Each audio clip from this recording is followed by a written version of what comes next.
505페이지. 이런 까닭에 밀턴의 정치적 논변은 급진적 독립파, 청교도 혁명 세력들 안에서 자위 기능을 할 수 있었을지언정 대외적 설득력을 전혀 발휘하지 못했고 오히려 국내외 정적들로부터 더 강력하고 끈질긴 반격을 초래하는 빌미가 되었다. 그리하여 그의 논변은 찰스 1세 처형을 시군으로 보고 정치윤리적 죄의식에 빠져있던 대다수 영국 국민에게 흉악한 억지 논변으로 받아들여졌다. 이런 까닭에 그의 논고들은 왕정복고를 막기는커녕 오히려 시군자들에 대한 국민의 적대감과 분노를 오히려 부추겼고 급기야 왕정복고를 앞당기고 말았다. 이 시군, 시해, 이 시부, 아버지를 죽인 자 하면 우리가 용납하지 못하죠. 오늘날도 마찬가지로 아버지나 다름없는 자기 임금을 죽인 자는 용납할 수가 없어요. 영국의 전통 사상 안에서는. 그런데 우리 유교 전통 사상 안에서는 폭군은 방벌하고 죽일 수 있어요. 근데 이것을 아는 자만 알았고 그렇게 온 국민이 그걸 공유하고 있지 않는 시대라서 그런 청교도의 지도자들 몇 사람만 그 확신을 했지 국민과 그 같은 생각을 공유하지 못한 상황에서 포위당해버리고 말아요. 사상적 포위 상황에 빠져든다. 그러다 보니까 다시 왕정이 찰스 2세, 1세의 아들인 2세가 왕으로 복귀해 버리는 그런 사태가 벌어진다. 자. 시대를 급진적으로 바꿔 앞질러 가려던 밀턴은 폭군 방벌과 혁명의 정치 도덕적 정당성을 이해하지 못하는 영국 기독교 대중과의 정서 마찰과 사상 갈등 속에서 이들을 극복하지 못하고 시대의 희생양이 되고 만 것이다. 밀턴의 사상적 진퇴양난은 그가 대변하는 정치 철학이 반기독교적, 반혈합적이지만 성서와 개신교 교리를 조금 더 벗어날 수 없는 종교 전쟁 시대인 만큼 그 자신이 독실하게 프로테스탄티즘을 확신하며 이 기독교 신앙을 공개 표방하면서 성서의 자기들을 통해 자신의 정치 철학을 정당화해야 하는 둥근 네모 만들기 또는 뜨거운 얼음 만들기와 같은 불가능한 모순적 과업을 수행해야만 하는 것이었다. 따라서 이 과업은 해보다 많아 실패하게 되어 있었다. 영국의 혁명의회가 지명한 공식적 이데올로그요 크로멜 정부의 라틴어 담당 외교서기로서 밀턴은 뷰캐넌이나 벨라르민, 수아레즈의 서적을 배제하고 또 유교적 이교국가 중국과 공자의 자유평등 정치철학과 혁명적 정치문화를 배제하고 오로지 이런 것들과 배치되는 헬레니즘 철학, 성서, 전통신학, 프로테스탄티즘 신학에만 의존해서 자연적 자유평등론과 폭군 방벌론을 정당화하는 논변을 짜낼 수밖에 없는 역사적 진퇴양난에 처해 있었던 것이다.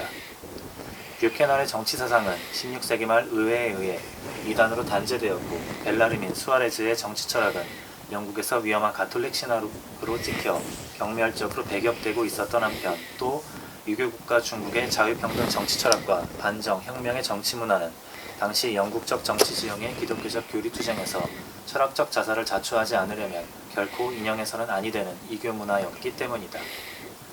헬레니즘, 그리스 로마 철학과 이들을 계승한 각종 정근대적 유럽 철학들은 치자들의 자유나 치자들 간의 평등만을 알았을 뿐이고 치자와 피치자 간의 평등이나 백성의 자유를 알지 못했고 따라서 만인의 보편적 평등을 알지 못했다. 성서에 의하면 인간은 불평등하게 부자유스럽게 창조되었다.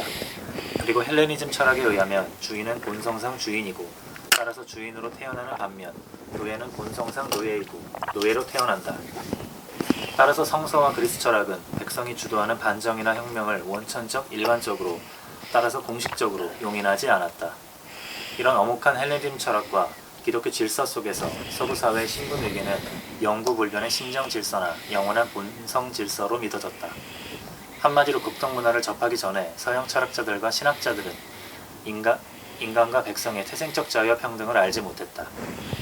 따라서 그들은 백성의 자유와 자연적 자유와 평등을 거론한 적이 없고 거론하는 경우가 있더라도 그것은 인간의 원죄를 들이대며 인간의 자연적 자유와 평등을 부정하는 긴 논의의 짧은 화두로서만 찰나적으로 그러했던 것이다. 또한 아우구스티누스와 아퀴나스의 신학은 백성의 반정, 폭군 방벌과 혁명을 용납지 않았고 루트와 칼뱅의 개신교 신학도 군주편에 서서 공개적으로 폭군 방벌론을 거부했다.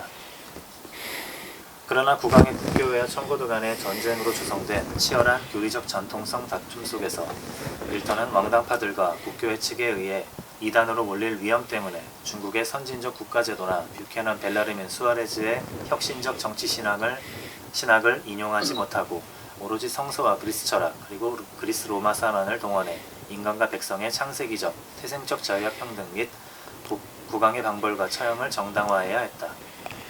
이러는 한에서 그의 정당한 논변은 패배가 이미 예정된 것이라 다름없었다. 또한 중국의 정치 문화나 혁신 신학을 내세우지 못한 채 급진적 요구를 관철시키려고 했던 수평파 장병들의 논변도 역시 유사한 운명에 처해 있었다. 상론의 뜻이 인간의 자연적, 본성적, 태생적 자유평등 사상은 16세기 초부터 계속된 중국의 정치 문화의 서천 속에서 이 문화를 수용하며 16세기 말과 17세기 초에 발전된 뷰캐넌과 스와레즈의 정치 철학에서 유럽적 사고방식과 새로운 신학 언어로 리메이크된 패치워크 형태로 처음 선보인다. 그러나 밀턴은 그리고 훗날 로크도 아비라 부르지 못한 홍길동처럼 뷰캐넌과 스와레즈의 자연적 평등 사상을 직간접적으로 계승하고도 차마 이것을 논거로 활용하지 못한다. 네, 아버지를 아버지라고 못 부르는 홍길동 처지에 빠져 있었던 거예요, 사람들이 다. 그냥 그대로 얘기하면 다 죽는 판이야. 자. 17세기 영국 청교도 혁명 와중에도 수평파와 밀턴의 주장을 예외로 치면 인간의 태생적 자유와 평등은 엄정한 성서 구절들을 따라 공공연하게 대중적으로 부정되었고 17세기 내내 영국의 공식 이데올로기는 인간의 태생적 불평등이었고 왕의 방벌은 불용되었다. 심지어 청교도 혁명의 지도자 크로멜도 1647년 자기 진영의 수평파 장병들이 제기한 정치적 평등 요구를 거부했다. 그러나 여러 중국 관련 서적들을 통해 독립파 장병들과 그 주력군인 신영군은 뷰캐넌 녹스 등의 폭군 방벌론도 물밑에서 배워 잘 알고 있었을 뿐만 아니라 중국이 완전한 정치 사회적 평등 사회라는 사실과 중국의 태생적 평등 이념도 이미 잘 알고 있었다.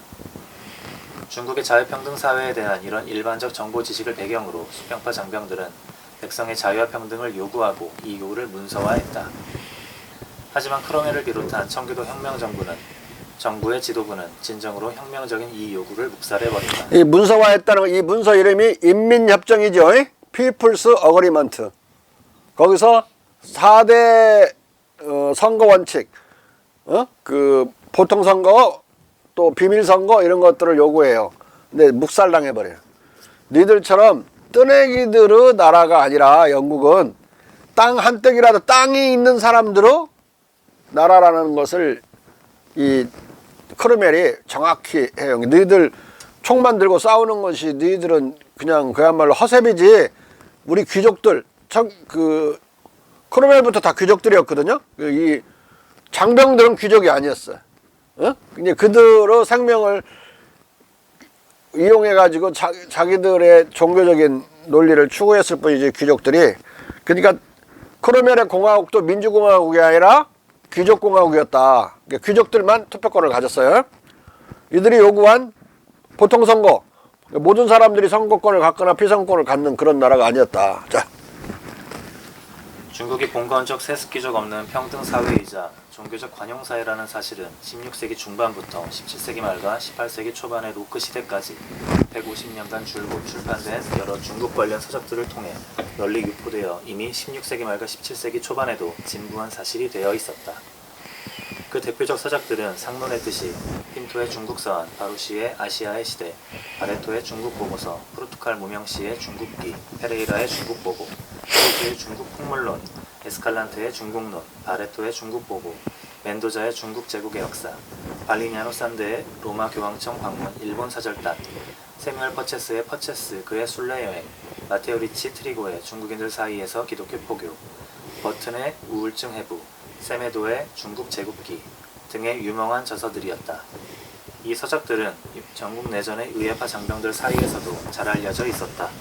특히 발리냐뇨와 산데 신부는 1590년에 로마 교황청 방문 일본 사절단에서 중국인들 모두가 어떻게 평등하게 살고 반포된 법률이 어떻게 잘 준수되는지를 보는 것은 경이롭다 고하고, 중국의 최고의 국가 관직은 다양한 행정관리를 위한 경쟁이 학문에 유식하고 특히 방금 기술된 세 번째 단계 진사 학위를 얻었다면 출생에 대한 고려 없이 만인에게 열려있다 고 말하거나, 이 관직을 지망하는 만인에게 어떤 편견도 없이 길이 열려있다 고 말하고 있다. 그러니까 이런 내용의 책들이 지금 청교도 혁명이 일어날 때는 1640년대 초란 말이에요. 그러니까 이게 거의 50년 전에 출판돼 갖고 영어로도 번역되어 있는 책들인데 이 장병들이 그걸 못 읽었겠어요? 다 읽었지. 그러니까 인민협정이 나오는 거야. 평등한 요구를 하는 거예요. 거기서. 우리도 투표권 달라고. 니들만 하지 말고. 뭐 첫 규제는 이렇게 시작해. 그 고귀한 분들이 살 삶에 그런 의미가 있을지 모르지만 있겠지만은 우리 같은 사람들도 우리 나름대로 추구하는 삶의 의미가 있기 때문에 우리가 동의하지 않는 정부 밑에서 더 이상 살고 싶지 않다. 우리한테 투표권을 줘야 그런 정부를 우리가 뽑을 수 있는 권리를 줘야 그 정부에 복종할 것이다. 이런 말을 하면서 정치적 평등인 투표권을 달라고 그래요. 그걸 이런 지하에 크로멜이 거부해버린다. 예? 찰스 1세가 거부하는 게 아니라 찰스 1세를 처형한 크로멜이 거부하는 거야 지금. 정신을 똑바로 차리고 이걸 상황을 봐야 돼. 청교도혁명도 하나도 평등한 혁명이 아니었다. 자. 따라서 일찍이 아더 러브조이는 16세기 말의 사상적 상황을 1590년경 이미 중국 정치체제의 우월성에 대한 평판은 명백히 이미 진부한 이야기가 되어가고 있었다고 정리한 바 있다. 그리고 상론했듯이 세뮤얼 퍼체스도 1613년 퍼체스크의 순례에서 중국에는 세습귀족이 존재하지 않는다는 사실, 즉 중국에서 왕 외에는 아무도 고귀하지 않다는 사실과 치자들은 그들의 관직을 세습하지도 그 가족에게 신사의 지위나 칭호를 물려주지도 못한다는 사실을 오해할 여지 없는 문장들로 전하고 있다. 1615년 마테오 리치 트리고의 중국인들 사이에서의 기독교 포교, 또 관직은 세습적 권리에 의해 물려받는 것이 아니다 라고 언명하고 있다. 그리고 로버트 버튼도 1621년 우울증의 해부에서 중국에서 귀족성 또는 고귀성은 직무로부터 나오지 탄생으로부터 나오지 않는다고 밝히고 그들의 나리들, 만다린, 신사, 선비, 학위자들, 품격에 의해 스스로를 높인 자들만이 나라를 다스리기에 적합한 것으로 생각되는 중국 사회의 귀족들일 뿐이다 라고 천명한다. 여기서 스스로의 품격에 의해 스스로를 높인 자들, 고귀하게 태어난 자들이 아니라 스스로 수신을 해서 높인 자들만이 관직을 얻는 거예요. 그러니까 다른 말로 교육 많이 받은 사람, 그리고 시험에 합격한 사람, 공인된 자격을 얻은 사람만이 얻는 거니까 그 대신 시험에 지원하는 자격은 모든 사람에게 만인에게 열려 있는 거죠. 아무에게나 관직을 주지는 않지만 적어도 관직을 얻을 수 있는 그 시험에는 만인이 응시할 수 있는 응시권은 줬다. 자, 오늘날도 마찬가지죠. 오늘날 원리나 똑같은 거예요. 지금 근대적 원리라고. 시험에 의해서 공무원을 뽑는 게. 예? 공무원을 시험에 뽑는 거 너무나 여러분들 잘 알고 있죠? 심지어 고시촌이냐? 뭐라고 그러지? 고시실? 고시여관 뭐라고 그래 그거? 고시원이 생길 만큼 공무원 시험 보려고 고시원 생긴 거 아니야? 지금 아무나 들어가서 막 술 먹은 사람도 자던데 옛날 고시원은 술 먹은 사람 못 들어오게 했어요. 그리고 그 고시공 맞는 사람 못 들어오게 했어. 그런데 갑자기 그냥 그 사법시험을 없애버린 통에 고시원이 비면서 그냥 술꾼들이 또는 하숙비, 여관비 없는 사람이 가서 자는 데가 지금 돼버렸어. 예? 고시 공부하는 건 지금도 계속되고 있죠. 예? 야. 그리고 알바로 데 세메도는 1643년 중국 제국기에서 세습귀족이 없는 중국의 정치사회적 현실을 좀 더 구체적으로 묘사한다. 오늘날 귀족의 대부분은 배움에 의해 낮은 지위에서 최고 영예로 올라왔고 그들의 많은 사람은 수공인들의 자식들이다. 또한 배움이 없으면 그들의 가문은 몰락해 가난으로 떨어지고 그리하여 한 가문이 다음 1세대까지 이어지는 것을 보는 것은 드문 일일 정도다. 따라서 독립파 장병들도 이런 서적들을 통해서 중국에는 세습귀족이 없다는 사실을 잘 알고 있었을 것이다. 그리하여 이런 정보 지식을 배경으로 독립파, 수평파, 신영군 장병들이 제기한 참으로 개진된 군의 주장은 당시 영국 국민으로서 상상할 수 없는 급진적 자유와 평등 요구들을 담고 있었다. 군의 주장의 주요 내용은 양심의 자유, 종교 자유, 강제 입대로부터의 자유, 법 앞의 평등, 보통 선거권, 2년 주기 의회, 선거구, 의회 주권 등으로 짜여져 있었기 때문이다. 군의 주장의 요지는 훗날 인민협정 속에 종합된다. 여기서 1647년에 군의 주장에서 개진된 이 양심의 자유, 종교 자유와 법 앞의 평등 항목은 밀턴이 1643년에 아레오파기티카와 1649년에 왕가치자의 재인권에서 개진한 종교 자유 및 태생적 자유 평등론과 상통했다. 그러나 1647년의 군의 주장은 평민들의 참정권, 보통선거권과 강제 입대로부터의 자유 등의 요구를 담고 있는 한에서 당시 밀턴의 사상을 추월하고 있었다. 강제 입대로부터 자유라는 것은 징병제로부터 자유예요. 모병제 하자는 이야기야. 모병제. 이 농민들이 농번기도 가리지 않고 막 그 징병을 해가 버리면 농사 못 치잖아요. 그러니까 이제 그 권리를 주장한 거죠. 자. 독립파 신영군의 레인스버러 대령은 독립파 장병들을 대표해 크로멜 앞에 군의 주장을 공식 제기했다. 그러자 크로멜과 그의 사이 아이어트는 이 주장을 단호하게 거부한다. 이에 레인스버러 대령은 백성의 자유와 평등에 관한 획기적 원수를 개진한다. 저는 영국에 사는 가장 빈천한 자도 가장 고귀한 분들과 같이 살 삶이 있다고 생각하고, 따라서 참으로 저는 한 정부 아래 살게 되어 있는 모든 인간 개개인이 먼저 자기 자신의 동의에 의해서만 이 정부 치하로 들어가야 한다고 생각합니다.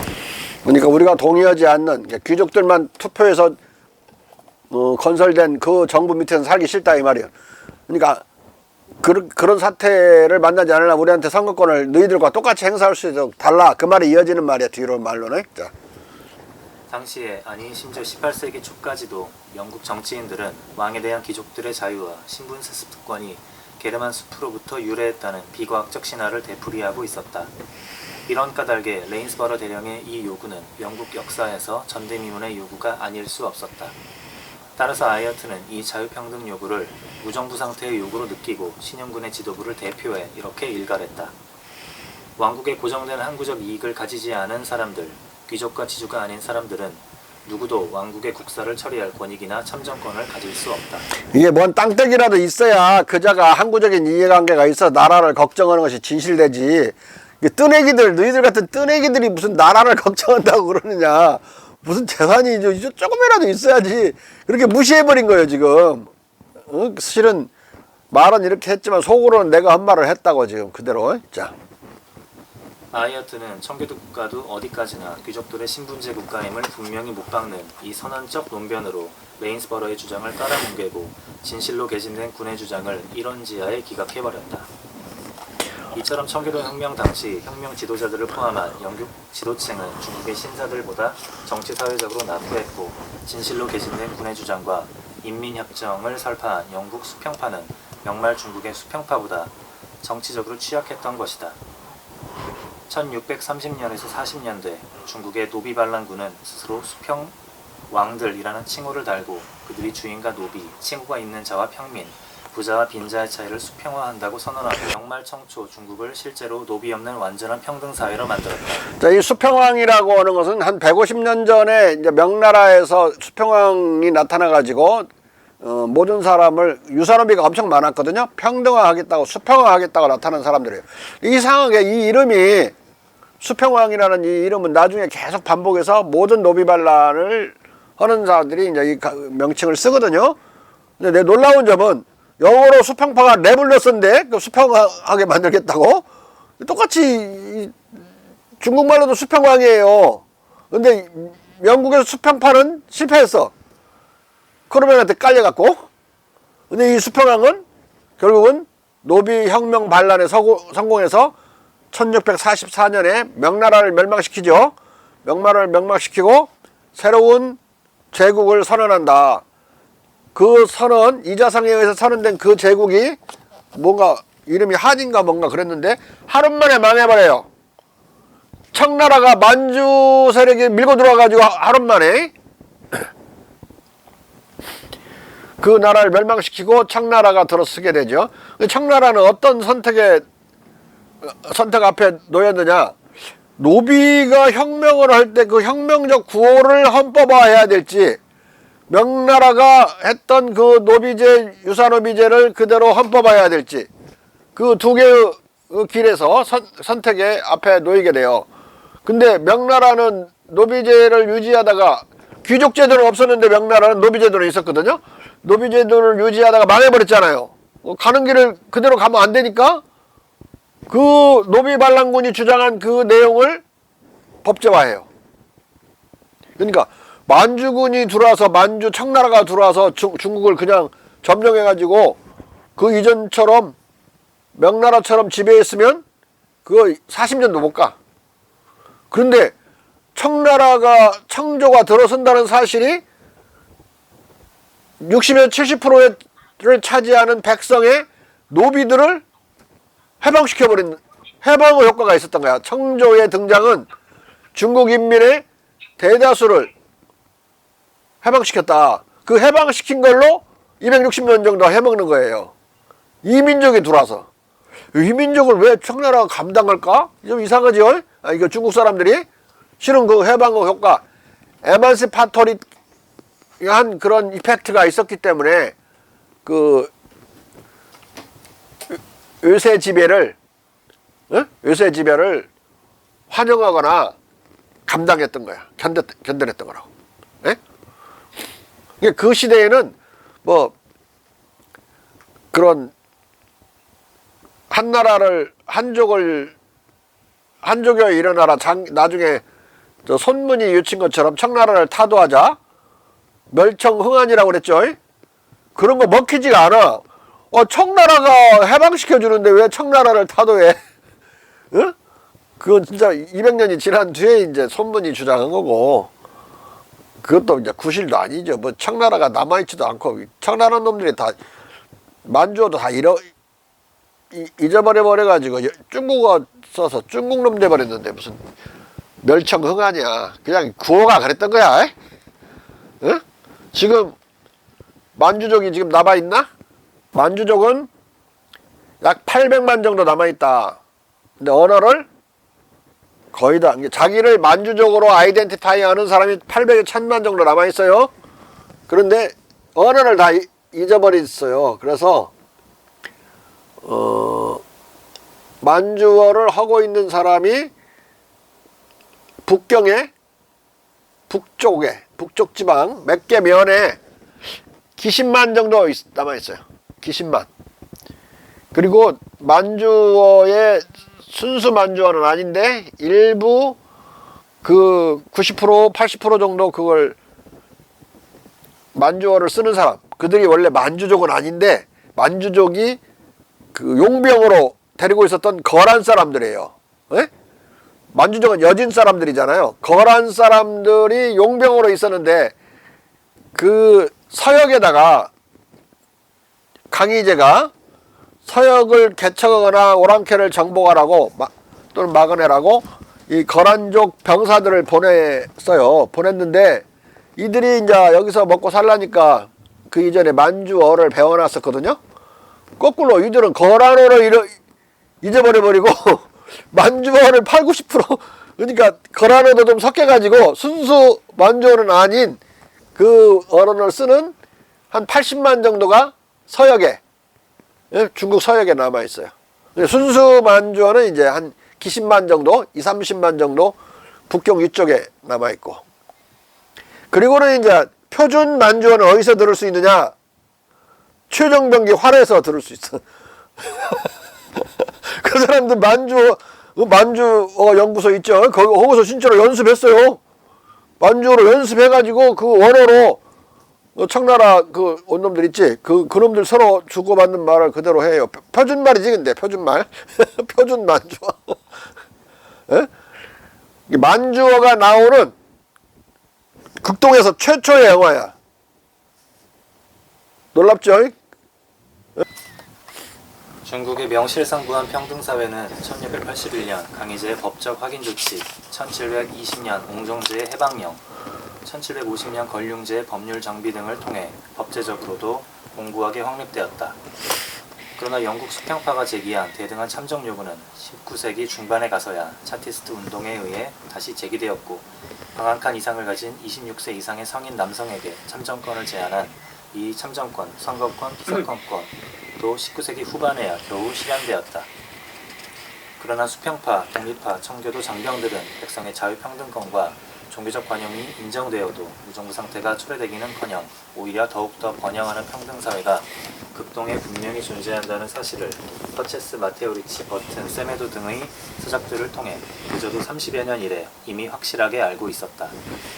또한 청교도혁명은 뷰캐넌, 포넷, 녹스, 벨라르민, 수아레즈 등이 대변한 유교적 자유평등 사상과 폭군 방벌, 반정, 혁명론에 의해 암암리에 뒷받침되었다.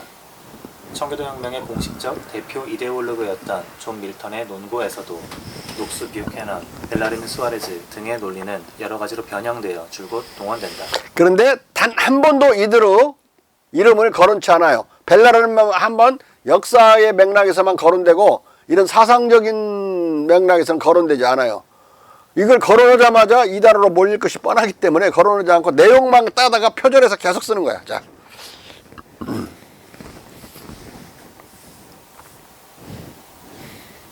하지만 밀턴은 크로멘의 청교도 공화국의 공화파 농객으로 참여해 관직을 맡고 참주 찰스 1세의 처형을 강력히 주장하면서 이와 관련해 이들의 이름을 전혀 거명치 않는다. 그러나 1644년에 아레오파기티카나 1649년에 왕가 취재 재인권에는 이들의 정치 사상이 확인되고 뷰캐넌의 이름은 스코틀랜드 역사책에 한정된 것일지라도 살짝 등장시키기도 한다. 그러나 백성이 치자들의 책임을 물을 권리를 옹호하고 참주처형의 정당성을 논증하는 대목에서는 녹스, 뷰캐넌, 벨라르민, 수아레즈의 논리를 아무런 이름 제시 없이 슬그머니 동원해 아주 요긴하게 활용한다. 즉 밀턴은 이들을 철저히 표절한 것이다. 그러나 이 표절도 상황의 변화에 따라 들쑥날쑥 차이가 있었다. 밀턴의 정치 사상은 이전에 수용된 원칙들의 체계적 논리적 발전에 기인해서가 아니라 사건들의 변화에 기인해서 변동했기 때문이다. 그는 1640년에 온건한 왕당파였고 1649년에는 군주정에 반대하지 않았을지라도 찰스 1세의 처형을 지지하는 크로멜 독립파였고 1653년에는 공화주의자였고 1655년에는 크로멜맨이었다. 그리고 1660년에는 일종의 능력주의적 민주공화정 또는 선출 귀족공화정의 교조적 옹호자였다. 그리고 1671년에는 이전과 완전히 다른 의미에서 독립파 공화주의자였다. 즉 그의 사상은 사태의 진전과 상황, 변화에 따라 끊임없이 진화했다. 이런 변동과 진화 속에서 볼 때 혁명 초기의 밀턴은 당연히 수평파 장병들에 비해 아주 보수적이었다. 이것은 그가 자유의 주장에서 급진적이었던 반면 평등이나 신분제 폐지에 무관심하거나 이를 묵살한 크로멜을 찬양한 점에서 분명하다. 그는 수평파의 요구가 강해질수록 무정부 상태를 더 우려했으며 인민주권론을 의회주권론으로 후퇴시키고 의회주권론을 크로멜 1인의 신정적 권력으로 대체하게 된다. 크로멜 공화국이 붕괴되는 시점인 1660년에 가서야, 즉 그간 수평파에 의해 급진전되는 세태의 흐름에 밀려서야 그는 자유공화국을 확립하는 준비되고 손쉬운 길을 지필해 귀족과 귀족원의 철폐와 능력주의 정치 원칙을 기획하게 된다. 밀턴은 공화국이 붕괴되는 시점까지 크로멜과 밀접한 공화국 외교석이라는 공직자 신분, 국무위원회 외국어 담당 비서로 인해 자신의 성향에 더 적합한 수평파들의 평등 요구를 적시에 대변할 수 없는 진퇴양난의 상황에 처해 있었던 것이다. 말하자면 그는 이단 이교 철학을 대변하면서도 이를 밝힐 수도 그것을 논거로 들이댈 수도 없었고 수평파의 논리에 마음속으로 동조하면서도 이를 대변할 수 없는 이중적 진퇴양난에 처해 있었다. 밀턴은 공화국의 최후 순간에 가서야 비로소 수평파의 급진적 민주공화제 입장을 가감없이 대변할 수 있었던 것이다. 바로 이 때문에 밀턴 정치사상의 진면목을 제대로 이해하기가 늘 어려울 수밖에 없었다. 밀턴의 정치사상을 정밀 분석해보자. 자, 그래 역사나 사상을 사상사적으로 볼 때는 이렇게 수평파의 그런 인민협정의 요구가 실패했다. 그래서 실패한 걸로 단절시켜서 보면 안 돼요. 인민협정에서 요구된 민주공화정에 관한 모든 주장은 미국이라는 민주공화국이 쓰면서 그대로 실현되기 때문에 역사에서는 실패했다 해서 그걸로 단절로 보면 안 된다. 에? 계속 이어지고 실패한 것도 또 그 뜻을 이어서 나중에 크게 실현하고. 그러니까 1894년 동학 농민혁명 전쟁이 실패했다고 해서 그걸로 끝나지 않아요. 산속에는 그 일본군과 싸워서 패퇴 까갖고 죽고 사라지고 없어진 사람도 있지만 산속에는 동학농민군이 계속 살아있었다. 살아있었고 포교사업을 계속했고, 그래서 동학혁명이 1895년 초에 겉으로 진압당한 뒤에도, 진압당한 뒤에 약 12년 뒤에 1907년에 250만이 돼요. 동학 신도 수가.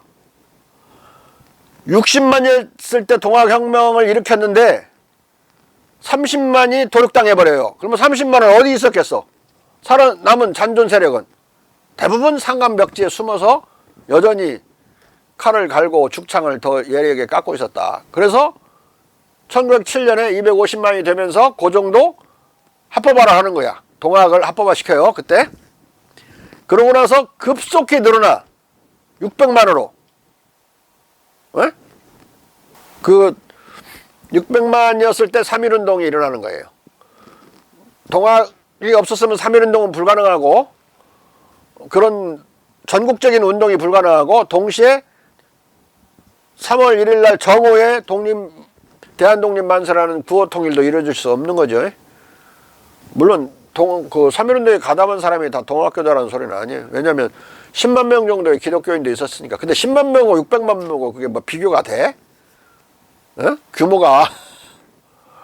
그러니까 천도교라고 부르는 동학교도의 머릿수와 그 돈으로, 그리고 그 조직으로 3.1운동이 일어나는 거예요.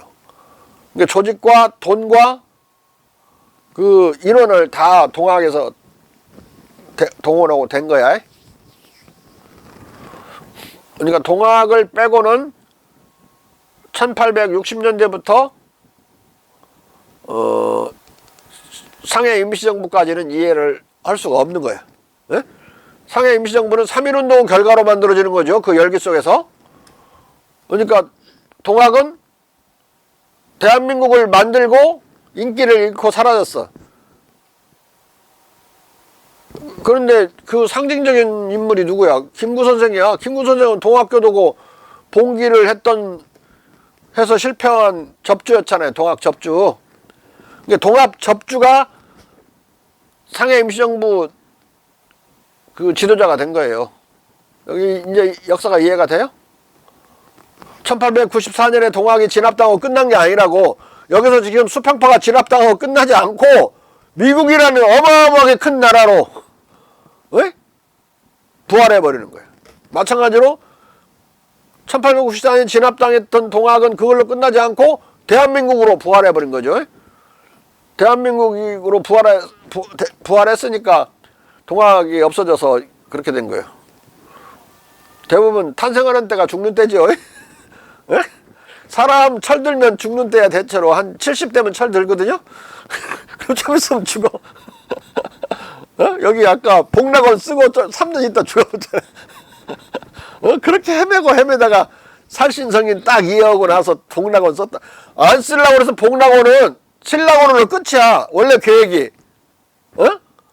근데 세월이 지나니까 복락원을 써야 되는 절박감이 빠지면서 복락원을 쓰고, 그 깨달음을 얻었으니까 안 쓸 수가 없는 거야. 그래서 쓰고 3년 만에 죽어버리는 거야. 해결의 그 유명한 말. 탄생하는 때가 죽는 때다. 사람으로서 개념이 완성되는, 드디어 사람이 된 순간 사람이 죽어요. 그러니까 여러분들은 아직 안 죽었으니까 아직 사람이 덜 됐어. 되는 중에 있는 사람들이야 다. becoming man, 더 becoming man, 더 man이 아니라. 3-2 아레오파기티카의 유교적 언론 출판 종교 자유론과 그 한계.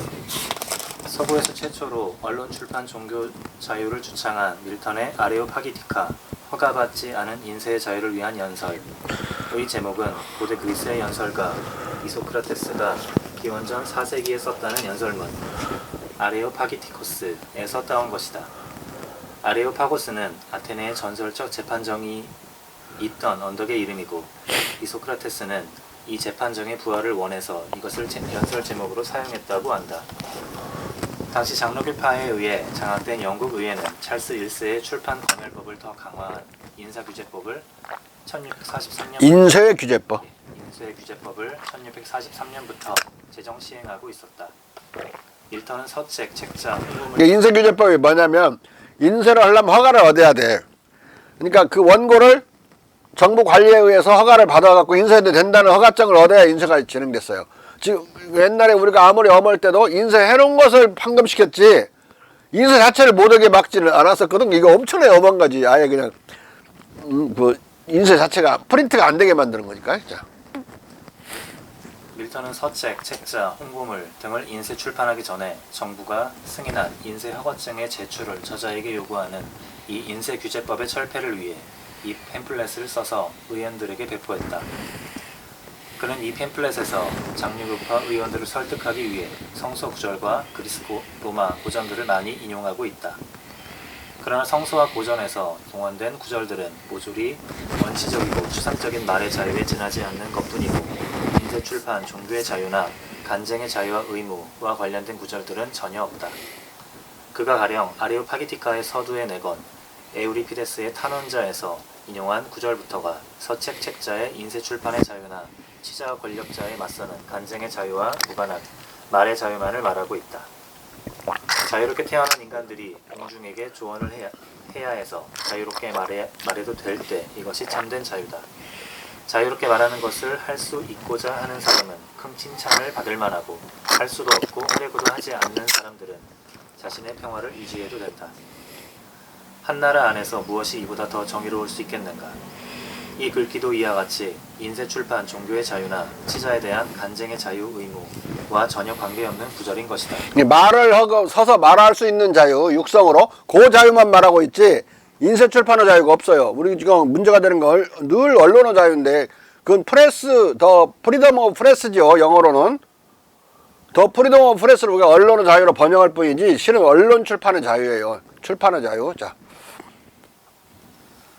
말하자면 밀턴이 아레오파기티카에서 요구하는 인쇄 출판, 종교의 자유나 간쟁의 자유는 성서나 그리스 로마 고전에 전혀 나오지 않는 것들이다. 그것은 차라리 중국 유교 국가의 정치 종교 문화를 재현하고 있다고 말해야 할 것이다. 다만 차마 중국을 입 밖에 낼 수 없었을 뿐이다. 틀림없이 그는 극동 제국의 인쇄 출판, 종교의 자유와 간쟁의 자유 의무를 지시하고 있었을 것이다. 그는 아레오파기티카를 집필하기 전에 인쇄 출판, 종교의 자유와 간쟁의 자유 의무를 전하는 중국 관련 서적들을 이미 입수해서 읽은 상태였기 때문이다. 중국의 언론 출판, 종교 자유에 대한 정보의 확산, 이란을 공격한... 자, 이게 언론의 자유라는 것은 박정희 때부터 치열하게 싸워서 다시 쟁취된 것으로 봐야지 그때 처음으로 우리나라에 언론의 자유가 들어온 게 아니에요. 조선시대 내내 언론의 자유가 있었고 출판의 자유도 있었다. 뭐 실학사상을 가진 사람들이 정부에 의해서 탄압받았다? 그런 기록 없어요. 그냥 관직만 안 줬을 뿐이야. 그러면 관직 받을 생각 없으면 산속에서 얼마든지 책 읽고 책 쓰고 그럴 수 있었다고. 그래서 그 대체로 유생들을 유림이라고 불렀죠. 유림. 어떤 때는 유도 빼버려요. 살림이라고 불렀어. 살림. 그러니까 왕이 과거 시험을 낼 때 모든 그 제하에 있는 인대들에게 다 등용될 기회를 줄 테니까 응시해다오 라고 할 때 전국에 있는 살림들이요 이렇게 시작해요. 살림? 살림이 뭐야? 그 수업 우주 더 내셔널 우주들이요 이렇게 말해요. 어? 이게 산속에서 공부하고 뭐 관직 같은 걸 아주 하찮게 아주 정말로 하찮게 여기는 그런 유생들이었어요.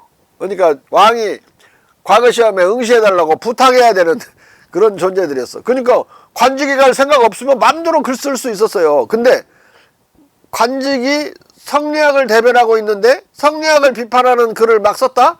그거 갈 수 있겠어요? 안 뽑지? 그러니까 비판을 하면 아예 관직을 버려버리는 거. 관직에 대한 생각을 버려버리는 거. 그랬던 거야. 근데 또 그것도 그 사람이 죽은 뒤에 10년도 안 돼서 가령 유영원의 그 반개 수록 같은 거는 영조도 다 읽어요. 반개 수록을 다 갖고 와요. 다 읽어. 또 정약용 글도 다 읽어. 고종이. 예? 거기서 정약용 정조도 좀 봐. 그리고 정조가 반영한 게 수원성을 쌓은 게 정약용의 제안이야. 그 지역이 군사적으로 좋다고. 개떡이나 좋기는 뭐가 좋아. 저 수원 사람들이나 좋지. 거기에 뭐 방어하는데 뭐가 좋아. 어? 차라리 강화도에다가 성을 더 쌓는 게 낫지. 군사적으로 의미도 없어요. 뭐 왜 정약용이가 군사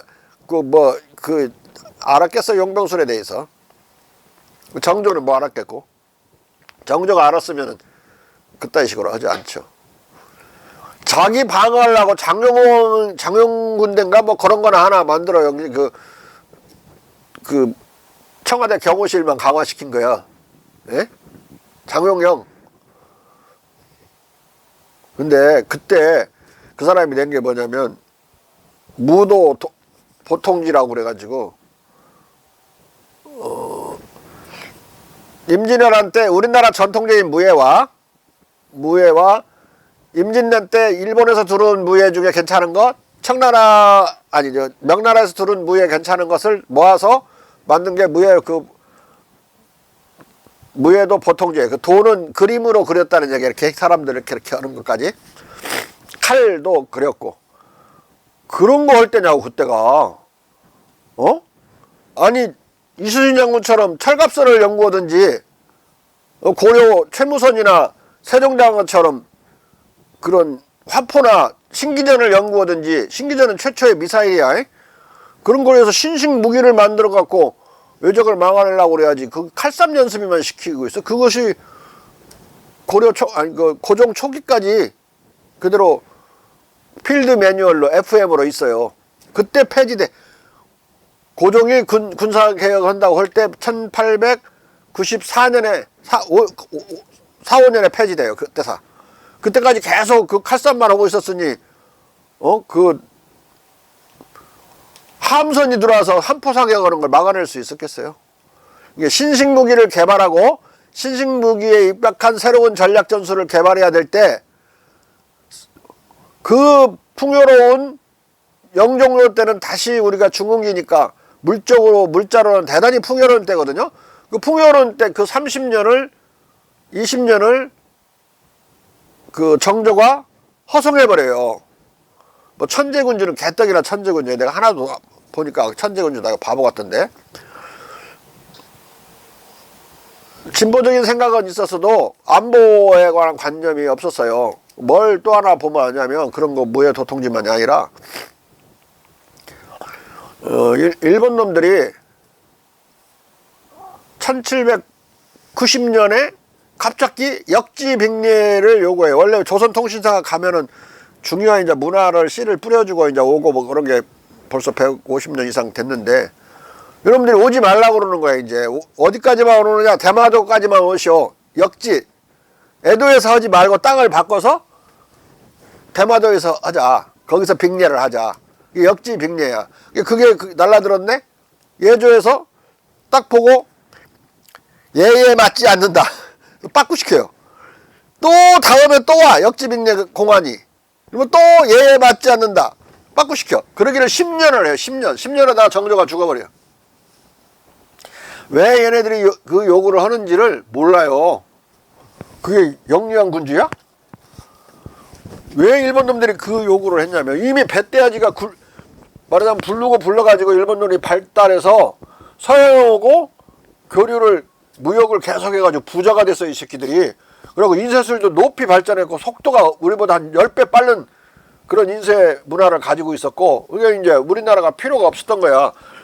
중국하고 막 통할 수 있는 길이 생겼지. 청나라와 조선에서 청나라 문화를 받아들이려면 조선을 거쳐서 받아들이던 그 거치 장치가 필요가 없는 거야. 서양에서 직접 받아들이든지 중국으로 직접 받아들이는 그런 19세기로의 전환기에 18세기 말이죠. 그러니까 1790년이니까 전환기에 조선을 더 이상 필요로 하지 않는다는 표현이 역지빙례 요구했어요. 근데 그 뜻을 파악을 못하는 거야. 끝내 10년간 정조가. 모르겠어. 한 1년 파악을 못했으면 내가 바보라고 안 하는데 10년간 파악을 못했으면 바보 아니야? 그럼 바보를 놓고 천재군주라고 자꾸 텔레비에서 알지도 못하는 것들이 자꾸 떠들어요. 그 30년 10년 그러니까 1790년에서부터 1820년까지 30년간 백성들이 먹는 숙련 노동자의 임금이나 그런 그런 식사량을 계산한 경제사 논문을 보면 조선이 정조시대 조선이 세계에서 가장 잘 살았어요. 그러니까 최선진국이 단독으로 된 적이 있었어요. 그 정조시대에 정조가 죽은 지 1820년까지 순조 때까지. 그 뒤부터 이제 쇠락하기 시작하는데 그 풍요 속에서 풍요만 누렸지 정조가 그런 국방이나 외교에 대해서 어두웠어요. 그 일본 놈들이 건방 떤다고만 생각했지 왜 갑자기 이 새끼들이 이렇게 거만해졌나? 이걸 생각을 못한 거예요. 그리고 마지막 조선통신사가 갔다 왔을 때 정조 때 마지막 정식으로 갔다 왔는데 그때 말이야 벌써 1780년인가 그때 갔다 오는데 그들이 기록해 놓은 걸 보면 지금 기록이 다 번역돼 있죠. 보면은 아니 가면서 시를 조선통신사가 오면 막 지들이 시 같은 거 막 써갖고 그 한문으로 한시 써갖고 일본 놈들이 막 붙어가지고 막 주랭랑을 따라오면서 그 가마에다가 넣고 논평 좀 해달라고 가마에 앉아서 논평을 하는 거야. 아니면 또 여관에 들어가면 또 논평해달라고 갖고 오면 또 논평해주고 그 논평해주고 애도에서 또 한 달 정도 묵다가 돌아오는데 이놈들이 논평해준 걸 갖고 이미 인쇄를 해가지고 책으로 만들어서 돌아오는 통신사들한테 주는 거야. 그러면 그놈들이 생각 좀 해야 될 게 아니야. 이 새끼들 한 달 만에 책을 다 찍었네? 그 속도에 놀래야 되는데 참 빨리 찍었다라고 기록만 해놨지 우리는 어떻게 이보다 더 빨리 찍을까 이런 고민이 하나도 없어요. 그 기록에. 아따 이 새끼들 빨리 찍었네 그렇게 감탄하고 말아 한번. 그리고 이런 일본 요건이라고 정신없어. 막 일본의 그 뭐라고 하냐 남색문화 그런 거 욕하고 그 목욕탕 남녀가 혼탕한다고 욕하고 그런 소리만 그냥 지도에 써놨지. 그들이 우리보다 앞서 있는 그러니까 우리나라 책을 이놈들이 인쇄를 해가지고 막 서점에서 파는 거예요. 그리고 가서 깜짝깜짝 놀라는 거야. 징비록도 유성룡의 징비록도 뭐 파는 거야. 거기서 그들이 찍어가지고. 그러면 이 출판 문화와 출판 속도가 엄청나다. 그걸 놀래서 한국에 와서 그 따라잡으려고 애를 쓴 일체의 노력의 흔적이 없어요. 에? 그러니까 출판이 대단하다 해놓고는 다음에 남색문화 욕하고 여자들 성물란이라고 욕하고 목욕탕 남녀가 같이 쓴다고 욕하고 기록이 끝나버려. 다 뭐 번역돼 있어. 봐. 한자 한번 몰라도 읽을 수 있어 지금은. 이렇게 쭉 종합해 보면은 정조는 훌륭한 왕이 아니었다. 우리의 중흥기를 엔조이 해버린 왕이다. 그리고 자기 왕권 방어하는데 급급했고 한 가지 진보적인 것이 있다면 노비 해방을 위해서 애를 쓴 흔적이 분명하고 그 아들이 순조가 이제 노예를 공노비를 시노비라고 그러는데 절사자 있죠. 절사자를 시로 읽으면 관과 뜻이 똑같아. 관노비. 그래서 시노비를 해방을 해요. 중앙 시노비. 지방 시노비가 아니라 중앙 시노비. 그러니까 왕궁에 딸려있는 시노비, 각 관청에 딸려있는 시노비를 광화문 앞에 그 노비 문서를 내놓고 다 불질러버려요. 10살짜리 순조가 아버지 유은이라고 그래가지고 그 정순왕후의 수렴청정을 엑스표 하면서 수렴청정을 때니까 정순왕후가 권력을 쥐고 있을 텐데 아버지 유은을 우겨갖고 그걸 해요. 그러니까 똑똑했는데 너무 몸이 약했어요. 맨 아파요. 40년간 통치했는데 한 30년은 아팠을 거야. 그리고 자기 또 아들이 또 3년간 대리청정을 하는데 3년간 하라고 한 게 아니라 계속 하라고 했는데 죽어버려요. 3년 만에. 그래서 3년 된 거예요. 그 부인이 그 고종을 왕으로 만든 조대비야. 조대비. 그러니까 왕비가 못 돼보고 세자가 죽어버렸으니까 세자비인으로 끝난 여자인데 그래도 이제 궁궐에 나중에 나이가 안동김 씨의 치이고 치였어도 풍양조 씨 하나가 궁정에 살아남았는데 그게 조대비였어. 조대부가 고종을 왕으로 만든다. 이 풍설은 대원군의 첫째 아들이 너무 똑똑해서 그 첫째 아들은 똑똑해서 조대비를 나중에 말을 안 듣고 반역을 들이받을까봐 똑똑한 놈 첫째 아들을 피해서 둘째 아들을 왕으로 만들었다. 요 따위 소리를 하는데 그게 아니야. 실제로 기록은 고종이 첫째보다 훨씬 더 똑똑해서 왕으로 만들어요. 원래 첫째를 시켜야 맞잖아, 대충이. 근데 보니까 조대비가 보니까 둘째 놈이 더 똑똑한 거야. 그래서 한 것이지. 야사는 맞는 게 하나도 없어요. 어떻게 보면 다 개소리야. 반대로 해요. 똑똑해서 시킨 건데 조금 첫째보다 못나서 시킨 거. 그런 말이 안 되는 소리가 어딨어. 한 나라의 운명을 책임지게 만들려면 똑똑한 운명을 시켜야지. 자, 읽어봐. 이단을 공격하는 것은 재해일 뿐이다는 공호 이단 사이하의 명제와 길이 달라도 같은 대로 귀결되고 생각이 100가지라도 한 군데로 이른다는 수도 동기 백녀일치 명제, 그리고 충관 권리 의무론 등 공자의 기본 철학에 따라 중국에서는 고대로부터 인쇄 출판 종교의 자유와 치자에 대한 간정의 권리 의무가 현실 정치 속에 완전히 구현되어 있었다. 그리하여 르네상스 말엽부터는 중국의 이런 유교적 언론 출판 자유 문화와 종교적 관용 문화가 유럽으로 전해지기 시작했다. 후안 곤잘레스 데 멘도자는 1588년에 영역 출판된 중국 제국의 역사에서 중국의 서적 인쇄 출판 문화와 관련해서 중국 서적들이 아주 싸고 아주 많은 종류의 서적들이 인쇄된다는 사실을 전하는 반면 출판 허가제나 판금 조치 등에서는 일절 언급하지 않고 있다. 등에 대해서는 멘도자는 활판 인쇄술의 발명이 중국에서 먼저 이루어진 것으로 추정하면서 닥발승 헤라다와 그의 동료들이 다양한 종류의 많은 중국 서적을 구입해 필리핀으로 가져왔다고 쓰고 있다. 그는 중국인들이 활판 인쇄술을 발명했고 구텐베르크가 중국으로부터 이 금속활자 인쇄술을 도입했다고 말한다. 여론에 의하면 유럽에서 인쇄술의 발명이 1458년에 시작된 것이 명백한 것으로 보이고 이것은 존 구텐베르고라고 하는 토스카나 사람 독일인 구텐베르크를 오기한 것으로 보인다. 에게로 돌려졌다. 그리고 사실로 얘기되는 것은 그들이 찍은 최초의 형판이 마군시아에서 제작되었고 여기로부터 콘라도라는 알마인 사람이 동일한 발명품을 이탈리아로 도입했다는 것이다. 그리고 인쇄된 최초의 책은 아우구스티누스가 쓴 신국이라는 제목의 책이었다.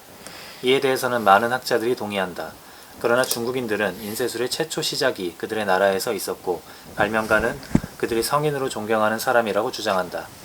이것에 의하면 중국인들이 이것을 사용한 지 많은 해가 흐른 뒤에 러시아와 모스크바를 거쳐 알마인으로 들어왔다. 그리고 확신하는 것처럼 여기로부터 몇 권의 책들이 육지로 온 것이 명백하고 거기 중국으로부터 이 왕국 스페인으로 홍해를 통해 온 몇몇 상인들이 그리고 아라비아로부터 펠릭스가 몇 권의 서적을 가지고 왔을 것이고 역사책에서 창시자로 삼는 존 구텐베르고가 거기로부터 그의 첫 기반을 얻은 것이 명백하다. 자, 여러분들은 고려의 금속활자가 50년 이르다 이 구텐베르크가 만든 금속활자보다 이것을 주로 알고 있겠지만 여기에 지금 내가 발굴한 이 사료에는 이거 사람들이 몰라요. 서양 사람들도 몰라. 이게 구텐베르크가 우리 고려 금속활자를 가져갔다. 중국에서 가져왔던 소리는 중국은 김치까지도 지들이 만들었다고 요새 주장하는데 금속활자를 만들었다고는 주장하지 않죠. 그것만큼은 이건 코리아가 만든 걸로 중국이 인정해 주는 거니까 중국으로부터 금속활자를 가져왔다는 소리는 우리나라 코리아에서 가져왔다는 소리예요. 여기에 지금 이 증명을 하고 있죠. 내가 그 뒤에 또 하나 있어요. 사료가 2개의 사료를 내가 발굴했다고. 지금 이것을 별도로 책을 안 써서 이런 책이 묻혀 있으니까 사람들이 지금 모르고 있는데 나중에 책을 별도로 쓰려고 그래요. 책 제목은 누가 알려준 대로 구텐베르크 금속활자를 훔치다 이렇게 하려고. 자, 중국인들이 동일한 것에 대한 창시자주의를 가지는 만큼 진리는 이 발명품이 중국인들로부터 우리에게 왔다는 것이 명백해 보인다. 신빙성을 더하자면 알마인에서 그 발명이 시작되기 500년 전에 인쇄된 많은 책들이 오늘날도 중국인들 사이에서 발견된다. 그리고 나도 이 책을 한 권을 가지고 있고 인도에서만이 아니라 스페인과 이탈리아에서도 이 같은 다른 책들을 보았다. 멘도자는 허드슨의 고려 금속 활자의 용로 서천설과 필자가 주장한 중국 천주를 통한 해로 서천을 둘 다 인정하지만 구텐베르크에게는 해로로 전해졌고 따라서 구텐베르크가 고려 금속 활자를 모방했음이 명백하다고 언명함으로써 금속 활자를 둘러싼 세계사적 논란을 일찍이 진압해 놓고 있다. 여기서 해로 서천설을 내가 주장한 이유는 이 천주에서 비석이 하나 발견됐는데 거기에 뭐라고 됐냐면 천주에 드나든 나라 이름이 쭉 써져 있어요. 거기에 이제 베니스도 나오고 이탈리아 뭐 포르투갈 이런 데 다 나오는데 고려도 들어있어. 고려도. 그럼 거기서 고려와 베니스 상인이 만난 거잖아. 고려 상인하고. 거기서 계속 터잡고 살았다. 거기 교회도 몇 개 있어서 교회도. 그러니까 오랫동안 산 거지. 와갖고 한두 달 있었던 게 아니라 막 1, 2년씩 거기서 무역을 해가지고 왕창 뭐 금은 보화를 뭐든지 뭘 인삼을 많이 뭐든지 산삼을 뭐든지 해서 가지고 갔을 거라고. 그러니까 거기서 만나서 그런 책자도 서로 여기 책자 많이 갖고 왔다잖아요. 그거 가져갔을 거란 말이야. 금속 활자를 가져갔다고 내가 주장하는 게 아니에요. 그 책을 보면 금속 활자로 찍은 것과 목판으로 찍은 것이 달라요. 금속 활자가 찍은 것이 더 깊이 패이듯이 찍힌다고. 그래서 오늘날도 시집, 무슨 시인의 시집을 낼 때는 지금도 이 컴퓨터로 안 찍고 금속 활자로 찍어. 그간 서양학자들은 멘도자의 이 글에 주목하지 않았고 필자를 포함한 한국학자들은 지금까지 이 중요한 글을 접할 수 없었다. 이로 인해 괜한 논란이 길어졌다. 멘도자는 이어서 헤라다 탁발승과 그 동료들이 중국으로부터 저렴한 서적들을 많이 사왔다고 말한다. 헤라다 탁발승과 그 동료들은 중국에서 필리핀으로 돌아왔을 때 다양한 주제에 많은 인쇄된 책들을 가지고 왔다. 그들은 이것들을 안희성의 여러 도시에서 구입했는데 이 책들이 인쇄된 곳은 중국 제국의 다양한 지역이다. 하지만 이 중 대부분은 인쇄를 제일 잘하는 호광 지방에서 인쇄되었다. 그리고 그들이 보고하는 바와 같이 그들은 그곳 태수가 막지 않았다면 훨씬 더 많이 가지고 왔을 것이다. 왜냐하면 탁발승 일행이 큰 도서관을 가지고 있었고 또 중국 책들이 아주 저렴했기 때문이다. 태수는 그들이 이방인들에 대해 엄중히 지키고자 하는 국가 비밀을 알아내는 수단이 되지 않을까 의심했다. 탁발승의 탁발은 별게 아니고 사발을 말해요. 사발 들고 동양으로 다니던 동양승을 서양도 똑같이 했어요. 카톨릭도. 그러니까 불교에서 많은 그 카톨릭이, 그러니까 원래 기독교가 불교의 재래 의식을 많이 받아들였거든요. 그러니까 똑같이 수도승을 하면서 수도승 중에 이제 동양을 해야 되는 의무 기간이 있어. 그 동양아치 그 신도를 수도승을 탁발승이라고 그래서 탁발이나 사발이나 같은 말이야. 자. 탁발승 일행이 가져온 책들은 지리 중국의 세수와 조공, 온갖 선박, 고대 역사, 역대 제왕, 각종 의식, 영원 불멸과 천론에 대한 철학, 법률과 법전, 약초, 물리학과 의학, 돌과 금속, 천체와 천문, 주변 제국, 열람, 위인전, 음악과 가요, 수학, 태교, 건축, 토양, 점성술, 관상, 서법, 사유법, 말사유법, 해몽, 장신구, 무기와 기병대 등에 관한 책들이었다. 그러니까 뭐 온갖 책이 다 팔려 나갔죠. 이미 벌써 이 시기에. 이게 1585년 이때라고. 이 책 나온 시점이 그거니까 16세기 말에 이미 엄청나게 전해지는 거야. 자. 그리고 안희와 천주의 거대한 도서관이 여럿 있다고 보고한다. 중국 서적이 싼 것은 인쇄술이 뛰어나기도 했지만 책을 찍는 종이 한지가 저렴했기 때문이었을 것이다. 멘도자가 중국 종이가 굉장히 많고 대단히 싸다고 보고하고 있기 때문이다. 그러나 그는 한지를 당나무가 아니라 등나무, 피막으로 만드는 것으로 잘못 설명하고 있다. 1590년 발리냐니와 산데도 로마 교황청 방문 일본 서절단에서 중국인들이 그들의 글자수가 거의 무한대에 가깝고 극히 어려울지라도 인쇄술을 가지고 있고 이 목적을 위해 활자들을 목재나 청동, 노쇠에 오기로 보임, 으로 새기고 놀랍도록 능숙하게 수많은 책들을 매일 생산한다고 적고 있다. 그리고 마테오 리치도 중국인들 사이에서의 기독교 포교에서 중국에서 종이의 사용은 다른 어디에서보다 훨씬 더 흔하고 종이의 생산 방법은 더 다양화되어 있다고 말하면서 인쇄술의 중국 기원, 더 높은 효율성, 인쇄된 서적의 저렴함 등의 중국에서 인쇄술은 유럽에서 인쇄 시작 시점으로 계산되는 것보다 약간 이른 시점에 사용되었는데 그것은 1405년경이다. 중국인들이 적어도 500년 전에 인쇄술을 알았다는 것은 확실하고 중국인들 중 일부는 인쇄술이 그리스도 시대 시작 이전, 즉 기원전 50년경에 그 백성들에게 알려져 있었다고 주장한다. 그들의 인쇄 방법은 유럽에서 쓰는 방법과 아주 다르다. 그들의 인쇄된 책의 제작 방법은 아주 재간이 있다. 텍스트를 아주 가는 털로 만들어진 붓을 쥐고 잉크, 먹으로 뒤집어서 목재판 위에 붙인 한 장의 종이 위에 쓴다. 종이가 완전히 마를 때 그 표면을 재빨리 그리고 능숙하게 깎아 파되 나무판 위에 글자를 담은 얇은 종이 외에 아무것도 남아있지 않을 때까지 판다. 이러한 블록 한 판으로부터 숙련된 인쇄공은 믿을 수 없는 속도로 복사판을 만드는데 단 하루에 1500개의 복사판을 만드는 것으로 드러난다. 중국 인쇄공들은 이 블록을 파는데 아주 능란해서 블록 한 판을 만드는데 유럽 인쇄공이 활자를 조립하고 필수적 교정을 하는데 드는 시간보다 더 많이 들지 않는다. 그들의 인쇄 방법은 이 판이 일단 만들어지면 이것을 보관했다가 텍스트를 수정할 일이 있으면 원하는 때마다 다시 쓸 수 있다는 하나의 결정적 이점을 가졌다. 멘도자, 발리냐노 자꾸 이렇게 글자를 만들어서 이렇게 찍었던 것을 옛날엔 지형이 없었어요. 그 유럽에도 지형이 없어가지고 그걸 다시 그 활자를 쓰려면 기존에 있는 것을 다시 흐트러뜨려야 되니까 책 찍을 게 없어져 버리지. 근데 이 목판으로 해놓으면 이게 흐트러지지 않고 만약에 고칠 대목이 있다면 거기다가 다시 파내버리고 악여로 목판을 붙여가지고 다시 글자를 팠어요. 고칠 수 있고 오래 보관할 수 있다는 이런 이점이 있던 거예요. 근데 나중에 19세기 말 20세기 초에 가서는 지형이라는 게 발명되거든요. 그 금속 활자로 이렇게 쭉 글자를 맞춰서 이제 다 했죠. 그러면 그걸 아주 상당히 단단한, 두껍고 단단한 그 종이가 있어요. 그 종이에다가 들이박아요. 에? 박으면 뒤에가 나와. 뒤에가 들어가고 나오고 들어가고 뒤에가 나와. 그러면 뒤에다가 잉크를 묻혀서 찍어요.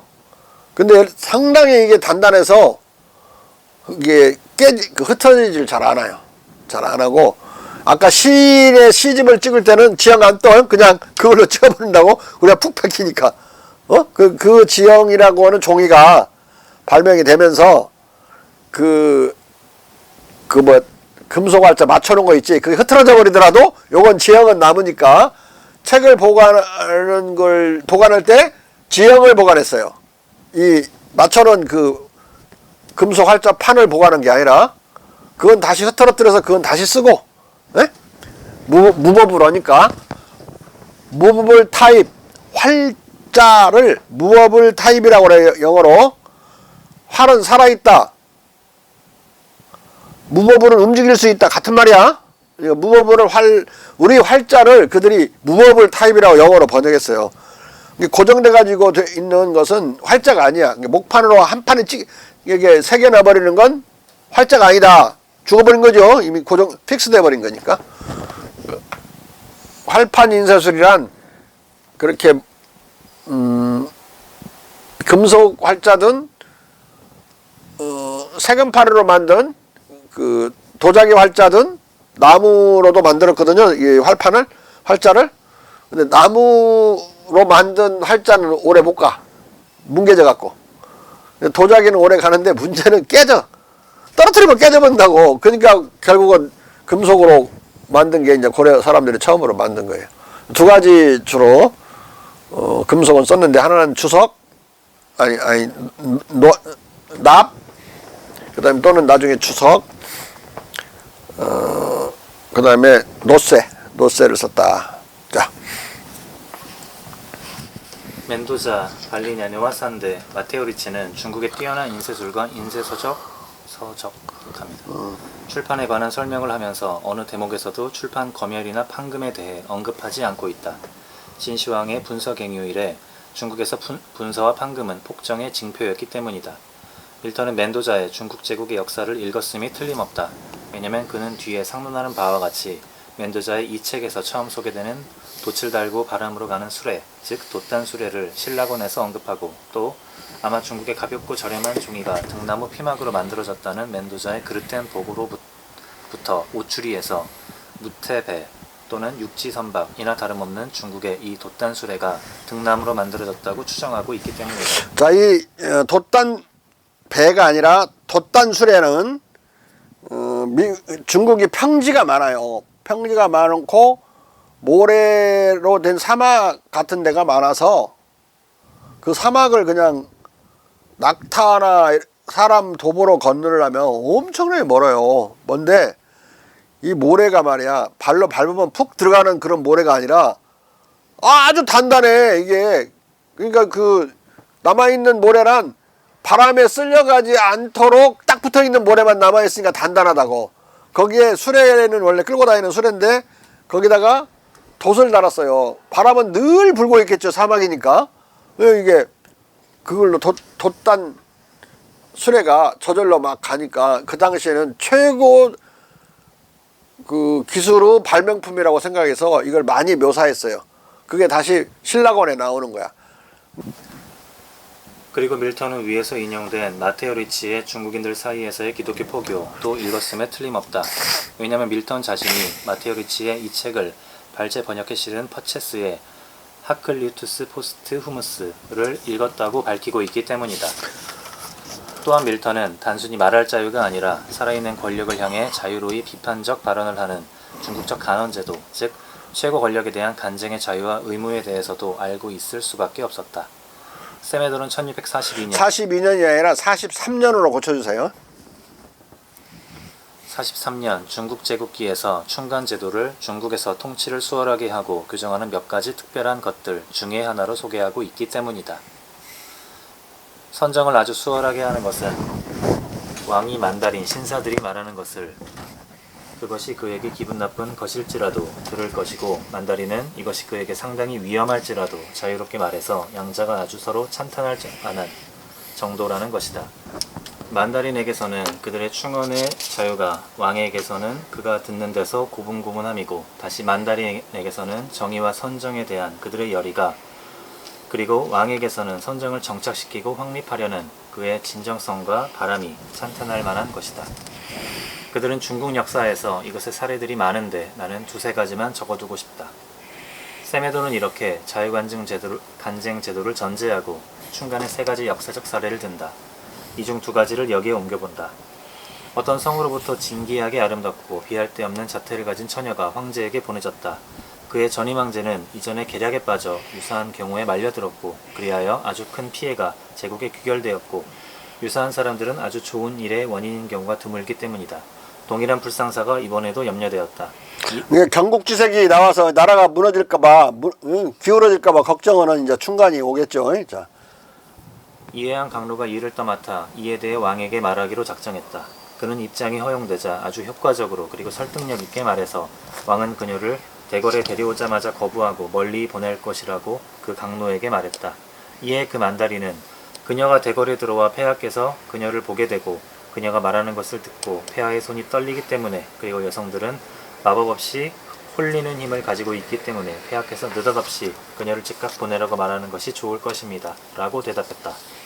나는 먼저 그녀를 저 대궐문으로 내보낼 때까지 이 대궐문에서 나가지 않을 것입니다. 이것은 그대로 시행되었다. 세메도가 소개하는 또 다른 사례는 그러니까 이게 지금 그걸 이 여자를 다시 내보내면 그때야 자기는 이 대궐을 떠나겠다라고 이제 신하가 말한 거죠. 세메도가 소개하는 또 다른 사례는 황제의 새잡기 명령을 반대해서 황제에게 올린 한 신사의 상소문이다. 제국 전체의 수풀을 뒤져 가장 신기하고 가장 아름다운 새를 찾도록 할 정도로 새에 대한 사랑에 아주 사로잡힌 왕이 있었다. 왕이 신하들의 손을 움직이게 하는 원동력인 만큼 이 새 찾기는 특히 농부들이 밭 갈고 씨 뿌리기를 돌보지 못할 정도로 많은 사람들이 계속 새 쫓기를 한 세쫓기를 한 성에 사는 백성들에게 굉장한 노고와 압박을 줄 정도로 시행되었다. 그리하여 이 때문에 그들은 큰 궁핍을 겪기에 이르렀다.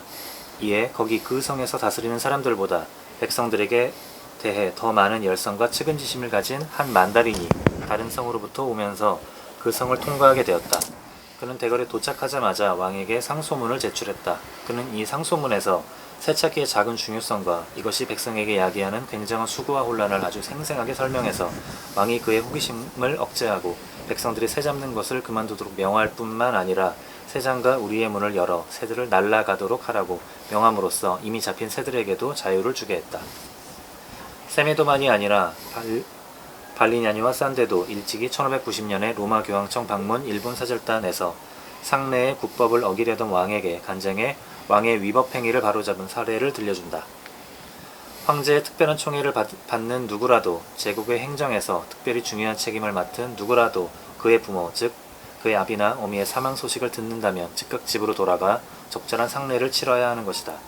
그리고 황제가 그의 직책에 그를 계속 붙들어 둘 것을 고집하면 그 황제 자신은 그래도 백성들에 의해 중국의 국법과 관습을 어긴 위법자로 간주될 것이다. 그리고 이런 일이 한번 실제로 일어났다는 기록이 있다. 어떤 강요와 아주 친밀한 관계를 갖고 자신의 일에서 글을 쓴 황제가 있었다. 황제는 이 강요가 얼마나 필요한가를 아주 잘 알고 있어서 그의 아비가 죽었을 때에도 그를 직무에 붙들어 두기를 원했다. 그러나 중국의 국법에 아주 정통한 또 다른 사람이 있었는데 그는 이것을 용납하는 것을 거부하고 황제를 가혹하게 탄핵하며 황제를 국법 위반으로 비난했다. 황제는 경로에서 그를 즉결 처형으로 위협했으나 그는 조금도 위축되지 않고 발언을 계속했다.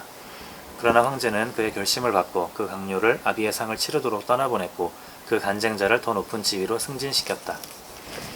중국인들의 충간에 대한 발리냐니와 산데, 세메도 등의 이런 보고를 통해 16세기 말엽과 17세기 초반에 이미 유럽인들은 중국의 언론 자유의 최고 형태로서 살아있는 지존에 대한 간쟁과 상언, 상소의 자유가 법적으로 보장되어 있다는 것을 익히 잘 알고 있었다. 이런 정보 지식이 유럽과 영국에 일반화되어 있었기 때문에 앞서 시사했듯이 훗날 특히 과거 시험과 간관 제도를 중시했던 유스터스 버젤은 스파르타 왕의 수상 우리치 디플에 가깝게 보내는 서한에서 이 자유, 언론 출판 자유가 현재 중국, 세계에서 가장 크고 부유하고 가장 잘 다스려지는 제국에서 어떻게 완전하게 향유되고 있는지를 그리고 그것이 어떤 식으로 황제 자신의 삶과 행동에 가장 강력하고 가장 효과적인 견제이게끔 만들어지는지를 보여준 다음 중국의 언론 출판의 자유를 들어 영국에서의 언론 출판 자유의 확장을 역설하기에 이르렀던 것이다. 따라서 외국어의 귀재였던 밀턴도 아레오파기티카 간행 전에 나온 저 많은 저서를 통해 중국의 이런 언론 출판의 자유와 자유로운 정치 문화를 지시하고 있었을 것이다. 지시한다는 말은 잘 알고 있다는 뜻이야. 지시한다는 말은. 또한 밀턴은 중국의 종교 자유와 관용에 대해서도 익히 알고 있었을 것이다. 이에 대해서는 이미 16세기 중반부터 많은 저서들이 중국의 종교적 자유와 관용에 대해 보고해 왔기 때문이다. 포르투갈 출신 모험가 페르난 멘테스 핀토는 1555년에 출판된 서한, 1554년 12월 5일자 편지와 1614년의 유고집 페르난 멘데스 핀토의 편력을 통해 중국 사회에 확립된 종교적 자유와 관용의 실상을 전했다. 포르투갈어 원본으로 핀토의 편력을 읽은 레베카 카츠의 해석에 의하면 핀토는 이슬람교도를 악의 가장 어두운 색깔로 그리고 포르투갈 사람도 마찬가지로 잔악하고 기만적인 사람들로 묘사한 반면 이교도들, 특히 중국 이교도를 유토피아에서 살고 있는 사람들로 묘사했다. 중국인들은 그리스도에 대해 들어본 바 없지만 신의 율법에 순종한다는 것이다. 그들은 마찬가지로 신의 법에 순종하는 왕들에 의해 정의와 인애, 자비로 다스려진다. 핀토는 이것을 그들이 신에 의해 이 땅의 모든 좋은 것과 부의 풍요로 축복받은 이유로 해석한다. 카츠는 핀토가 전하는 중국의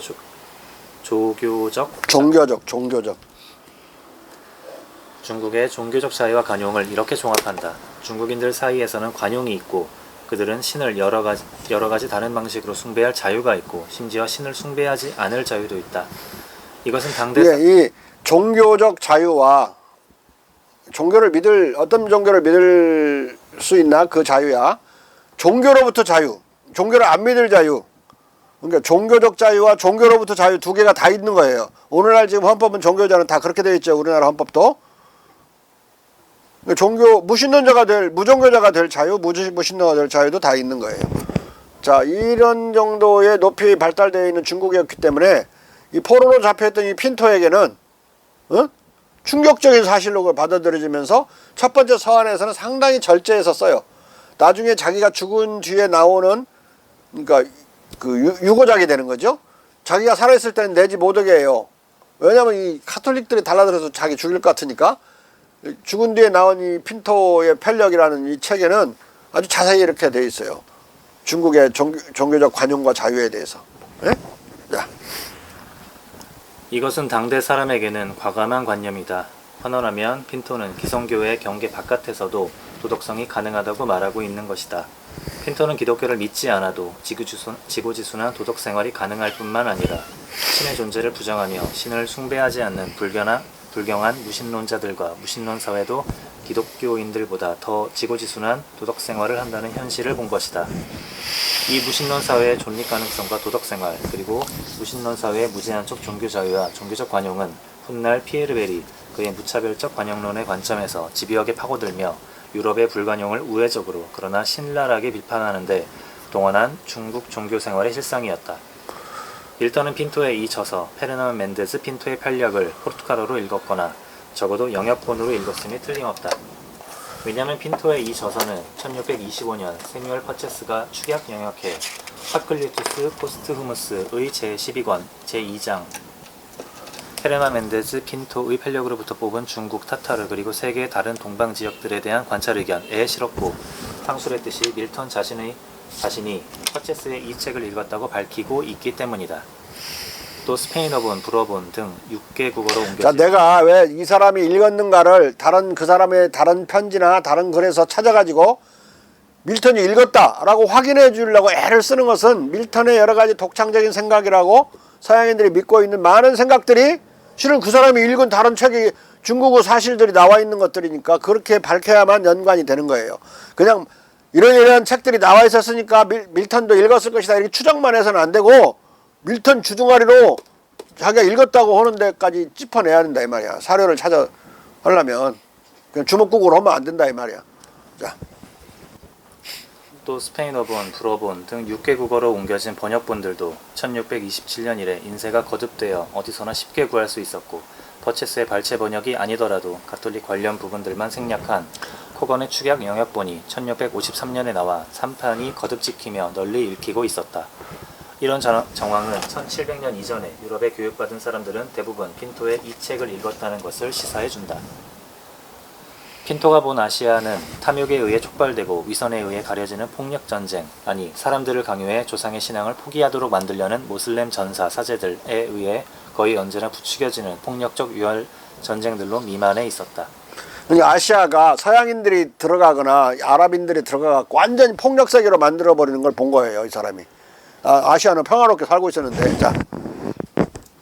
핀토는 당시에 가장 위대한 가톨릭 성인 프란시스 자비의 신부도 사람들로 하여금 투쟁하도록 충동질하는 전사사제의 한 사람으로 애둘러 비판한다. 자비의 신부의 초상은 무기유대가 금지된 핀토의 유토피아 중국에 사는 이교도 성직자들의 초상과 대비된다. 이런 관점에서 신의 법과 합치되게 살고 있고 영원한 것을 잡기 위해 당대의 가톨릭 성인보다 더 큰 희생을 할 각오가 되어 있는 아시아인들을 핀토가 가장 검은 색깔로 그리는 포르투갈 사람들이 개종시킬 것이라고 기대할 수 있겠는가. 핀토는 이 물음을 죄지은 자들에게 신의 벌이 내릴 것이라는 경고와 함께 암묵적으로 거듭거듭 제기한다. 중국의 유자들은 전쟁을 혐오하고 무기를 멀리한다. 이런 관점에서 무기를 멀리하는 아니 부엌도 멀리해. 부엌에 칼이 있으니까. 자. 이런 관점에서 핀토는 악의 화신으로 묘사된 포르투갈 사람들이 신의 법과 조화 속에서 살고 있고 영원한 것을 파악하기 위해 그 당시에 가장 위대한 가톨릭 사제보다 훨씬 더 멀리 가려고 각오한 아시아인들을 개종시키려는 꿈은 헛꿈이라고 확신한다. 그래서 대만, 중국, 한국, 일본에 카톨릭이든 개신교든 기독교인의 숫자가 5% 정도 평균? 우리나라가 19에서 20% 정도 기독교인이 되니까 이 나라 중에 제일 높은 거예요. 근데 일본은 0.08%밖에 안 돼요, 기독교인이. 대만은 2%. 왜? 중국은 제로. 뭐 평균 해봐. 그러면 4, 5% 나오는 거야. 그들이 아무리 애를 써도 이게 전교가 안 돼요. 이 아시아에서는.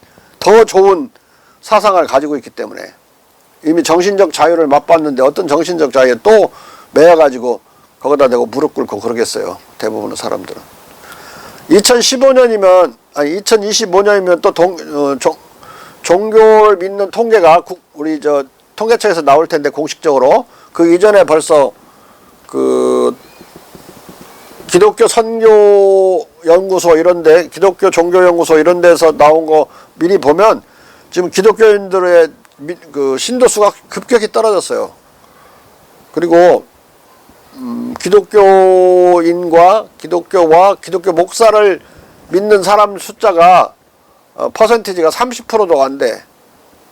다 거짓말쟁이들로 생각하는 거야. 맨 성폭력하고 성추행하고 그 재산 갖고 싸우고 아들한테 그 교회 오너십 넘겨주고 막 이런 것들이 계속 터져나오면서 기독교 안에 기독교에 대한 신뢰, 국민의 신뢰가 많이 떨어졌고, 또 그렇다고 불교가 늘어난 것도 아니에요. 불교는 정체되어 있다고. 여기서 딱 이익 본 건 뭐냐면, 개신교에서 질린 사람들이 카톨릭으로 많이 이동해서 카톨릭이 많이 늘었어요. 카톨릭은 줄어드는 것 안에서 카톨릭이 늘었어. 자, 핀토는 페르난 멘데스 핀토의 편력에서 일단 중국 무신론자들의 풍요를, 그 다음은 다양한 종교적 종파들의 공존을 묘사한다. 토지는 자연적으로 비옥하고 진정으로 내가 형용할 말을 찾지 못할 정도로 풍부하고 풍요로운 온갖 식재, 곡식들을 산출한다. 내가 형용할 말을 찾지 못하는 까닭은 내 보기에 신이 신의 적들인 이 무종교자들 또는 이교도에게 아낌없이 주려고 선택한 많은 다양한 모든 물건들에 맞는 이름들을 정신이 찾기는커녕 이 이름들을 정신이 이해할 수도 없는 것으로 보이기 때문이다.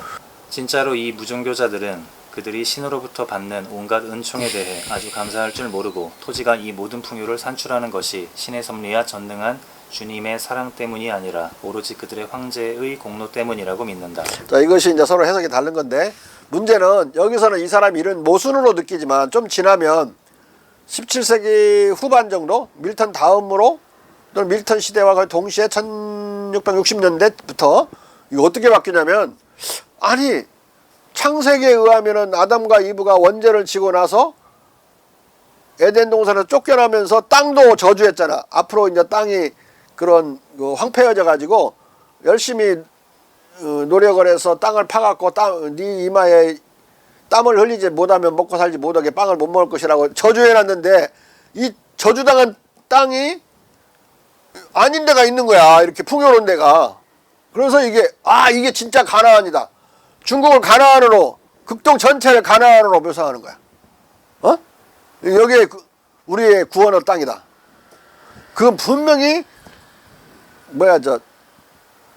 노아의 아들들 중에 누군가 가서 했을 거라고.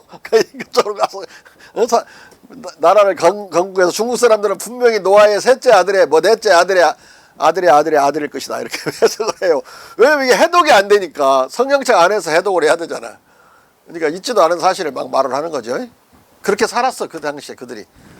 안 그러면 세계관이 무너져갖고 기독교를 다 버려야 되는 상황이니까. 자, 여기서 핀토는 중국인들이 무신론자들이라도 기독교인들, 특히 천주교를 믿는 포르투갈 사람들보다 더 풍요롭게 사는 것이 다 주님의 사랑 때문인데도 그들이 이 은총을 모르기 때문에 그들의 배은망덕을 비난하는 듯 하지만, 실은 주님을 믿는 포르투갈 사람들이 아니라 오히려 배은망덕하되 정복전쟁을 벌이지 않는 중국 무신론자들에게 저런 풍요와 사랑을 아낌없이 베푸는 주님의 깊은 뜻을 깨달으라고 전쟁과 정복을 일삼는 포르투갈 사람들을 압박하고 있다. 핀토가 그리는 유토피아 중국은 포르투갈 사람들이 입국을 허가받지 못하는, 심지어 그들의 가장 거룩한 자 프란시스 자비의 신부도 입국을 허가받지 못한 천국의 상징으로 기능한다. 천국으로 보여. 가나안으로, 그 에덴 동산으로, 새로운 큰 거대한 에덴 동산으로 나타나는 거야, 중국이. 자, 중국 문전에서 자비의 신부가 죽은 것은 십자군 이데올로기의 실패에 대한 상징으로 서 있다. 그러니까 이 땅을 저주해 가지고 그 땅이 갈수록 노력을 많이 하고 많이 노력을 투자하면 투자할수록 수학 체감화 법칙이 작동하는 걸로 봐요. 땅을 저주해 버렸기 때문에 수학 체감화 법칙이 있는 걸로 해석을 한단 말이에요, 서양 사람들이. 그런데 노력을 투자하면 할수록 더 많이 수학이 체증되는 땅이 있는 거야. 이건 에덴 동산 아니야? 중국이 그런 땅이라고 믿어요. 수학 체감화 법칙이 적용되지 않고 거꾸로 수학 체증화 법칙이 적용되는 땅이라고. 가나안 아니라 가나안 이상 가는 땅이지. 자. 그리야 할 핀토가 중국 종파들에게 던지는 비판적 언어들도 유럽의 가톨릭을 반성적으로 비판하는 언어로 뒤바뀌어 들린다. 일단 핀토는 중국인들이 이렇게 무종교적이고 종교적으로 무식한 것을 미신 같은 중국의 여러 종파들 탓으로 돌린다. 그들 쪽에서의 이 눈먼과 신앙 결여는 그들이 믿는 미신들의 엄청난 뒤범벅 덩어리와 지각 없음 탓이다. 이 미신은 그들이 이승에서 큰 축복을, 저승에서 무한한 금은보화를 보장받기 위해 사제들에게 주는 뇌물과 함께 온갖 다양한 향을 피우고 바치는 인간 피를 제물로 요구한다. 교환으로 사제들은 보통 사람들이 쿠치미어코스라고 부르는 교환권 같은 문서를 준다. 이것은 그들이 죽을 때 저 위 하늘에서 거기에 그들을 영광스럽게 모시기 위해 기다리는 은행과 같은 기간이 있는 것처럼 그들에게 1대 100으로 대갚아 줄 취지에서다. 이 관점에서 이 가난한 천민들은 아주 눈이 멀어서 그들이 안전하고 건전한 투자로 간주하는 것에 대한 대가로 사탄의 저 사제들에게 줄 충분한 돈을 보유하기 위해 빈번하게 음식과 다른 생필품 없이 살 정도다. 쿠치미어코스는 일본어 쿠치와 미오칸의 합성어로 장례식 때에 태워 없애는 황천길 노잣돈을 가리킨다. 이것은 중국의 미신적 관행을 비판하는 것 같지만 실은 루터의 비판 이후에도 계속된 로마 교황청의 면죄부 판매를 에둘러 비판하고 있다. 가톨릭 교도가 면죄부를 비판하면 안 되잖아요. 그러니까 중국의 면죄부를 갖고 비판하는 반성적으로 반성 좀 해보라고. 그러니까 자기가 살았을 때는 이 책을 못 내요. 나 자기 죽은 데에 내라고 그래갖고 죽은 데에 나와요 이게. 자. 핀토는 황천길 노잣돈을 받고 교환권 문서를 파는 이런 종파 외에 중국의 다양한 종교적 종파로서 나우스톨린스, 트리메차우, 기좀을 든다. 다른 종파에는 나우스톨린스라고 불리는 다른 사제들이 있는데 이들은 귀 기울이는 자들에게 반대로 설교하고 어떤 다른 동물과 마찬가지로 삶과 죽음 이상의 것이 없다고, 그러므로 이와 달리 생각하는 것은 순전한 무지이기 때문에 우리가 아직 살아있는 동안 우리의 현세적 재산을 향유해야 한다고 격정적으로 선언한다. 트리메차우라고 불리는 또 다른 종파에 속한 다른 사제들도 있다. 이들은 우리가 지상에서 산 것과 동일한 횟수 동안 지하에 죽어 누워있다가 나중에 사제의 기도에 응해 그의 영혼이 일어나 생후 7일 된 아기의 몸으로 들어가 그 안에서 그가 달의 하늘로 대가져 가기 위해 무덤에 놓고 온 그 이전에 그의 몸을 찾아갈 만큼 강하게 자랄 때까지 산다고 믿는다. 그들은 이 달의 하늘에서 죽은 자가 아주 여러 해 동안 자다가 별로 변해 거기에 영원히 고정되어 남아있을 것이라고 말한다. 기좀이라고 불리는 또 다른 종파에서 다른 사제들은 언제나 유교, 도둑질, 살인, 다른 많은 죄지음의 변덕으로 따라서 임종시간에 그가 가진 모든 것을 그를 위해 기도하도록 사원과 사제들에게 맡기고 떠나지 않는다면 어떤 조건에서도 구원을 얻을 수 없는 인간이 아니라 들녘의 하급 동물들만이 이승에서 견뎌낸 고역으로 행한 참회 때문에 하늘의 영원한 휴식처로 간다고 믿는다. 핀토 전문 연구자 레베카 카츠도 핀토가 중국의 큰 종파들을 음역한 나우스톨린스, 트레메차우, 기좀을 해독하지 못한다. 뭘 음역을 이렇게 했는지 모르겠어요.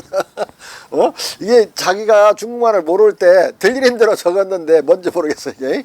이 전문가도 몰라. 그야말로 핀토 전문가도 몰라. 자. 다만 기좀은 일본어로 불교의 신을 가리키는 지조로 풀이한다. 그러나 이것과 불교의 연관은 모호하다. 핀토는 중국의 서로 상반된 교리를 설파하는 이 큰 종파들의 존재만이 아니라 여기로부터 파생된 수많은 작은 종파들의 평화 공존도 의식하고 있다.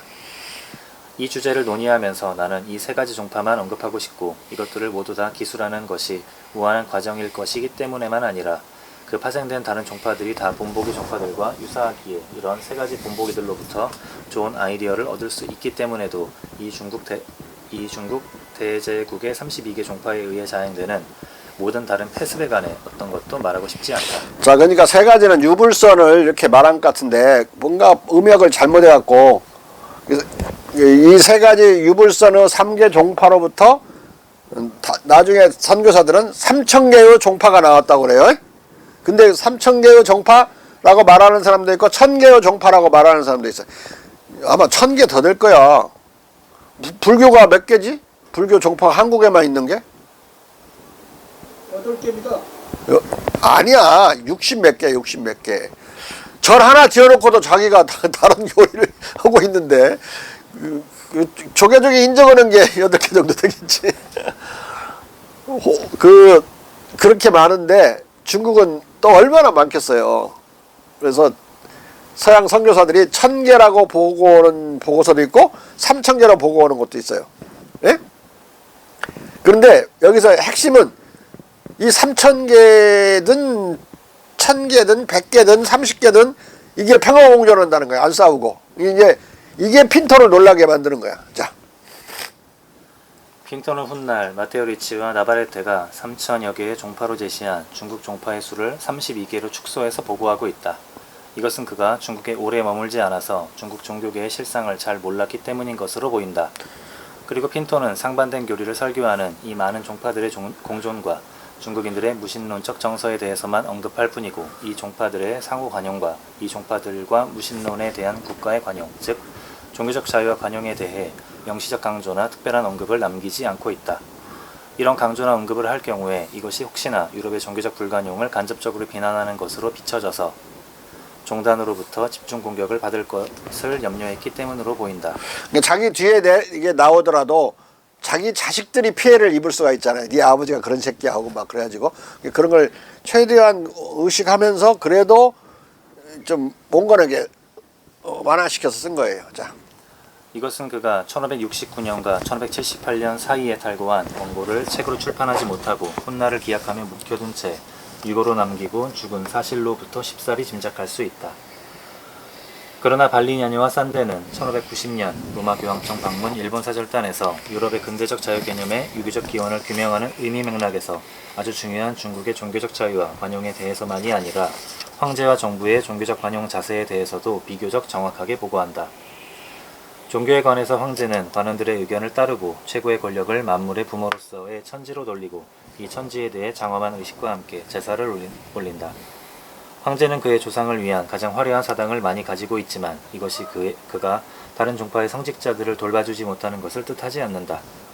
반대로 황제는 그들의 후원자들에게 사원을 지어주고 그들에게 아주 풍부한 소득을 배정해준다. 그리고 어떤 긴급한 필요로 인해 그것이 필요할 때는 언제나 황제가 그들에게 단식하고 지속적 기도를 올려주기를 청한다. 국가는 과학을 숭상하는 유교 국가지만 유학은 과학이죠.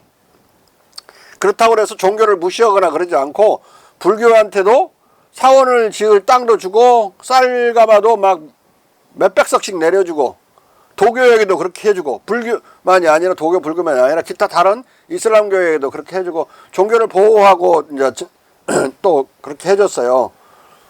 그러니까 서양 사람으로서 이해가 안 가는 거지. 자기하고 신념이 다른데 왜 그런 걸 다 해주냐 이거야. 관용을 이해를 못했으니까 이 사람들은 이 톨러란스라는 걸. 자.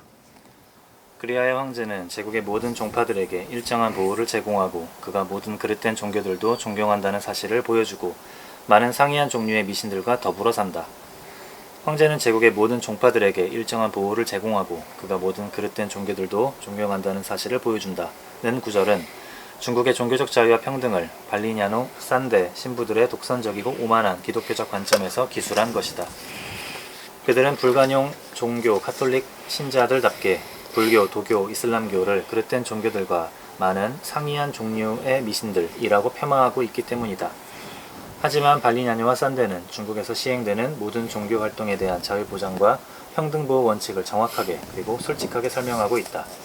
그들의 이 정확하고 솔직한 보고는 핀토가 중국인들은 신을 여러 가지 다른 방식으로 자유롭게 숭배하고 심지어 신을 숭배하지 않을 자유도 있다고 보고한 이래 처음으로 재확인되는 중국의 무제한적 종교 자유와 관용에 관한 보고에 해당한다.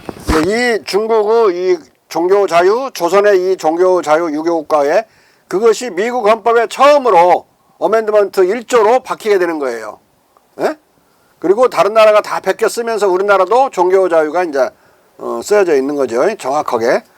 종교를 믿을 자유가 있고 종교를 안 믿을 자유가 있다고 해석을 다 해요. 자.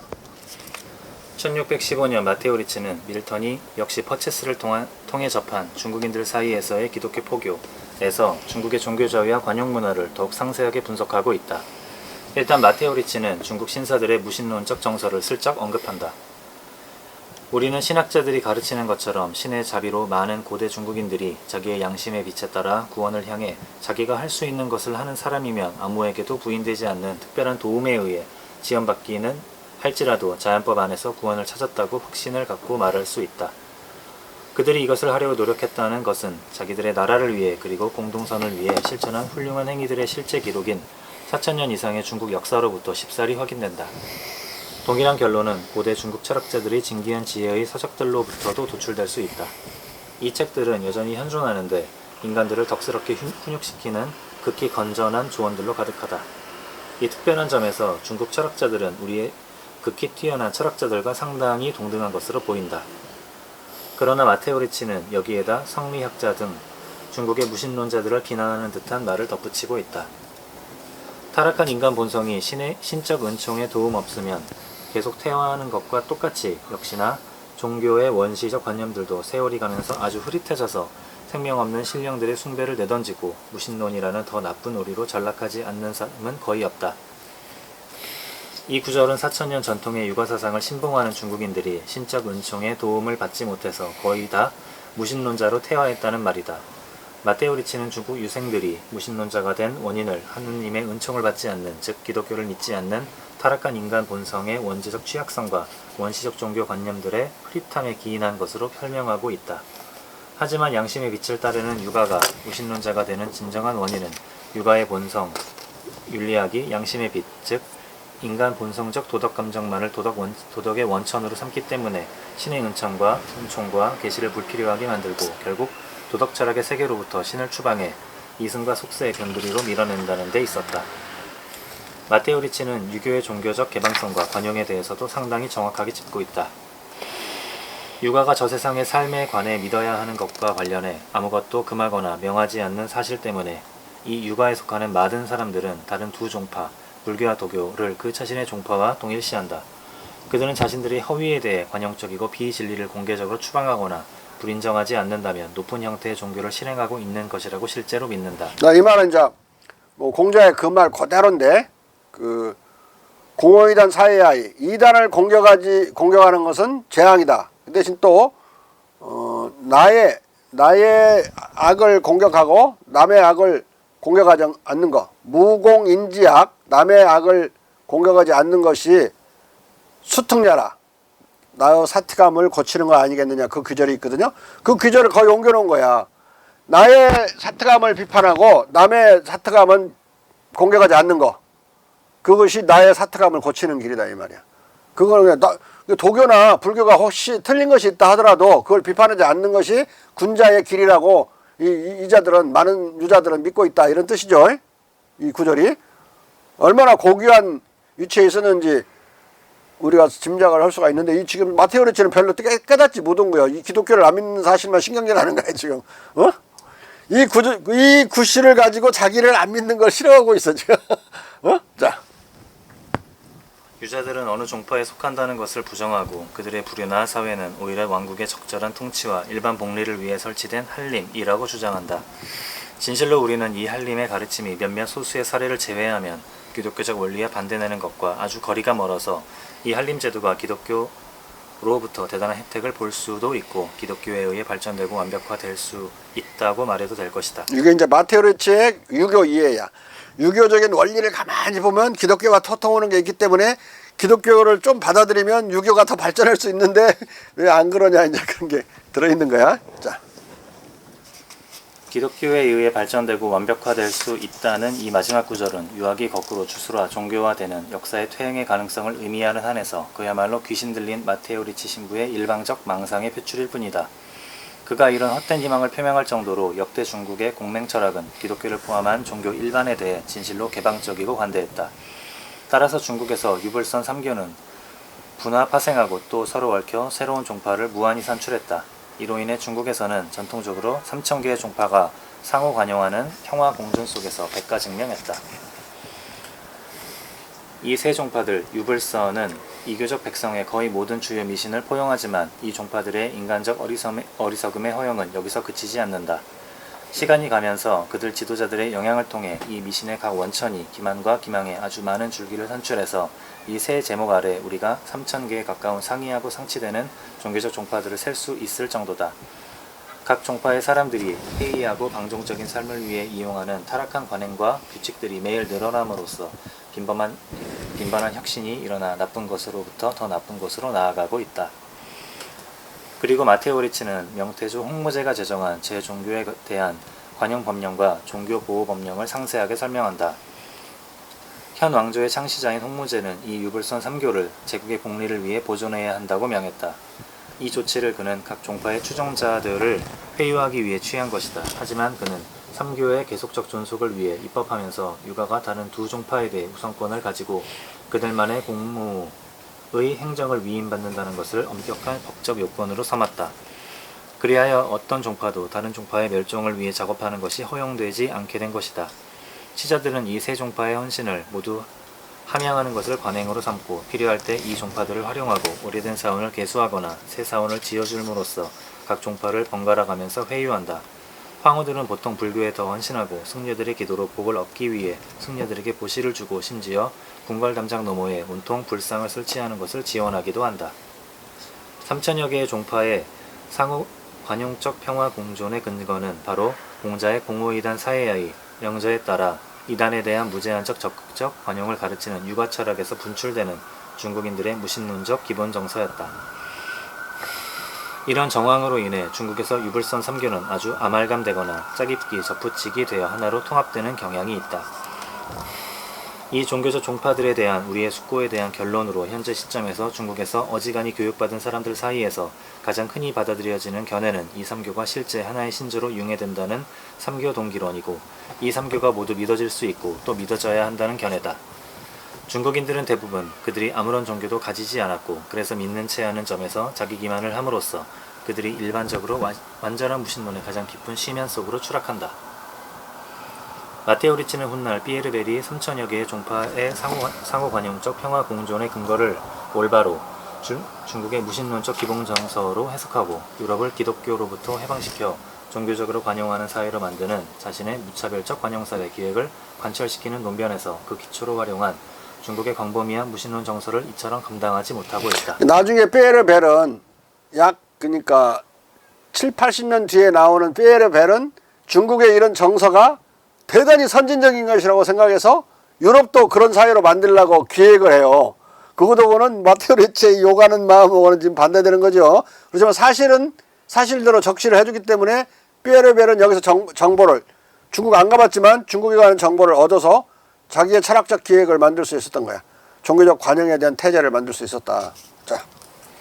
하지만 그는 중국의 종교적 실태에 대해서만큼은 사실을 있는 그대로 채롭게 보여주고 있다. 자, 오늘은 여기까지 합시다. 왜냐하면 너무 피곤할 테니까 첫날.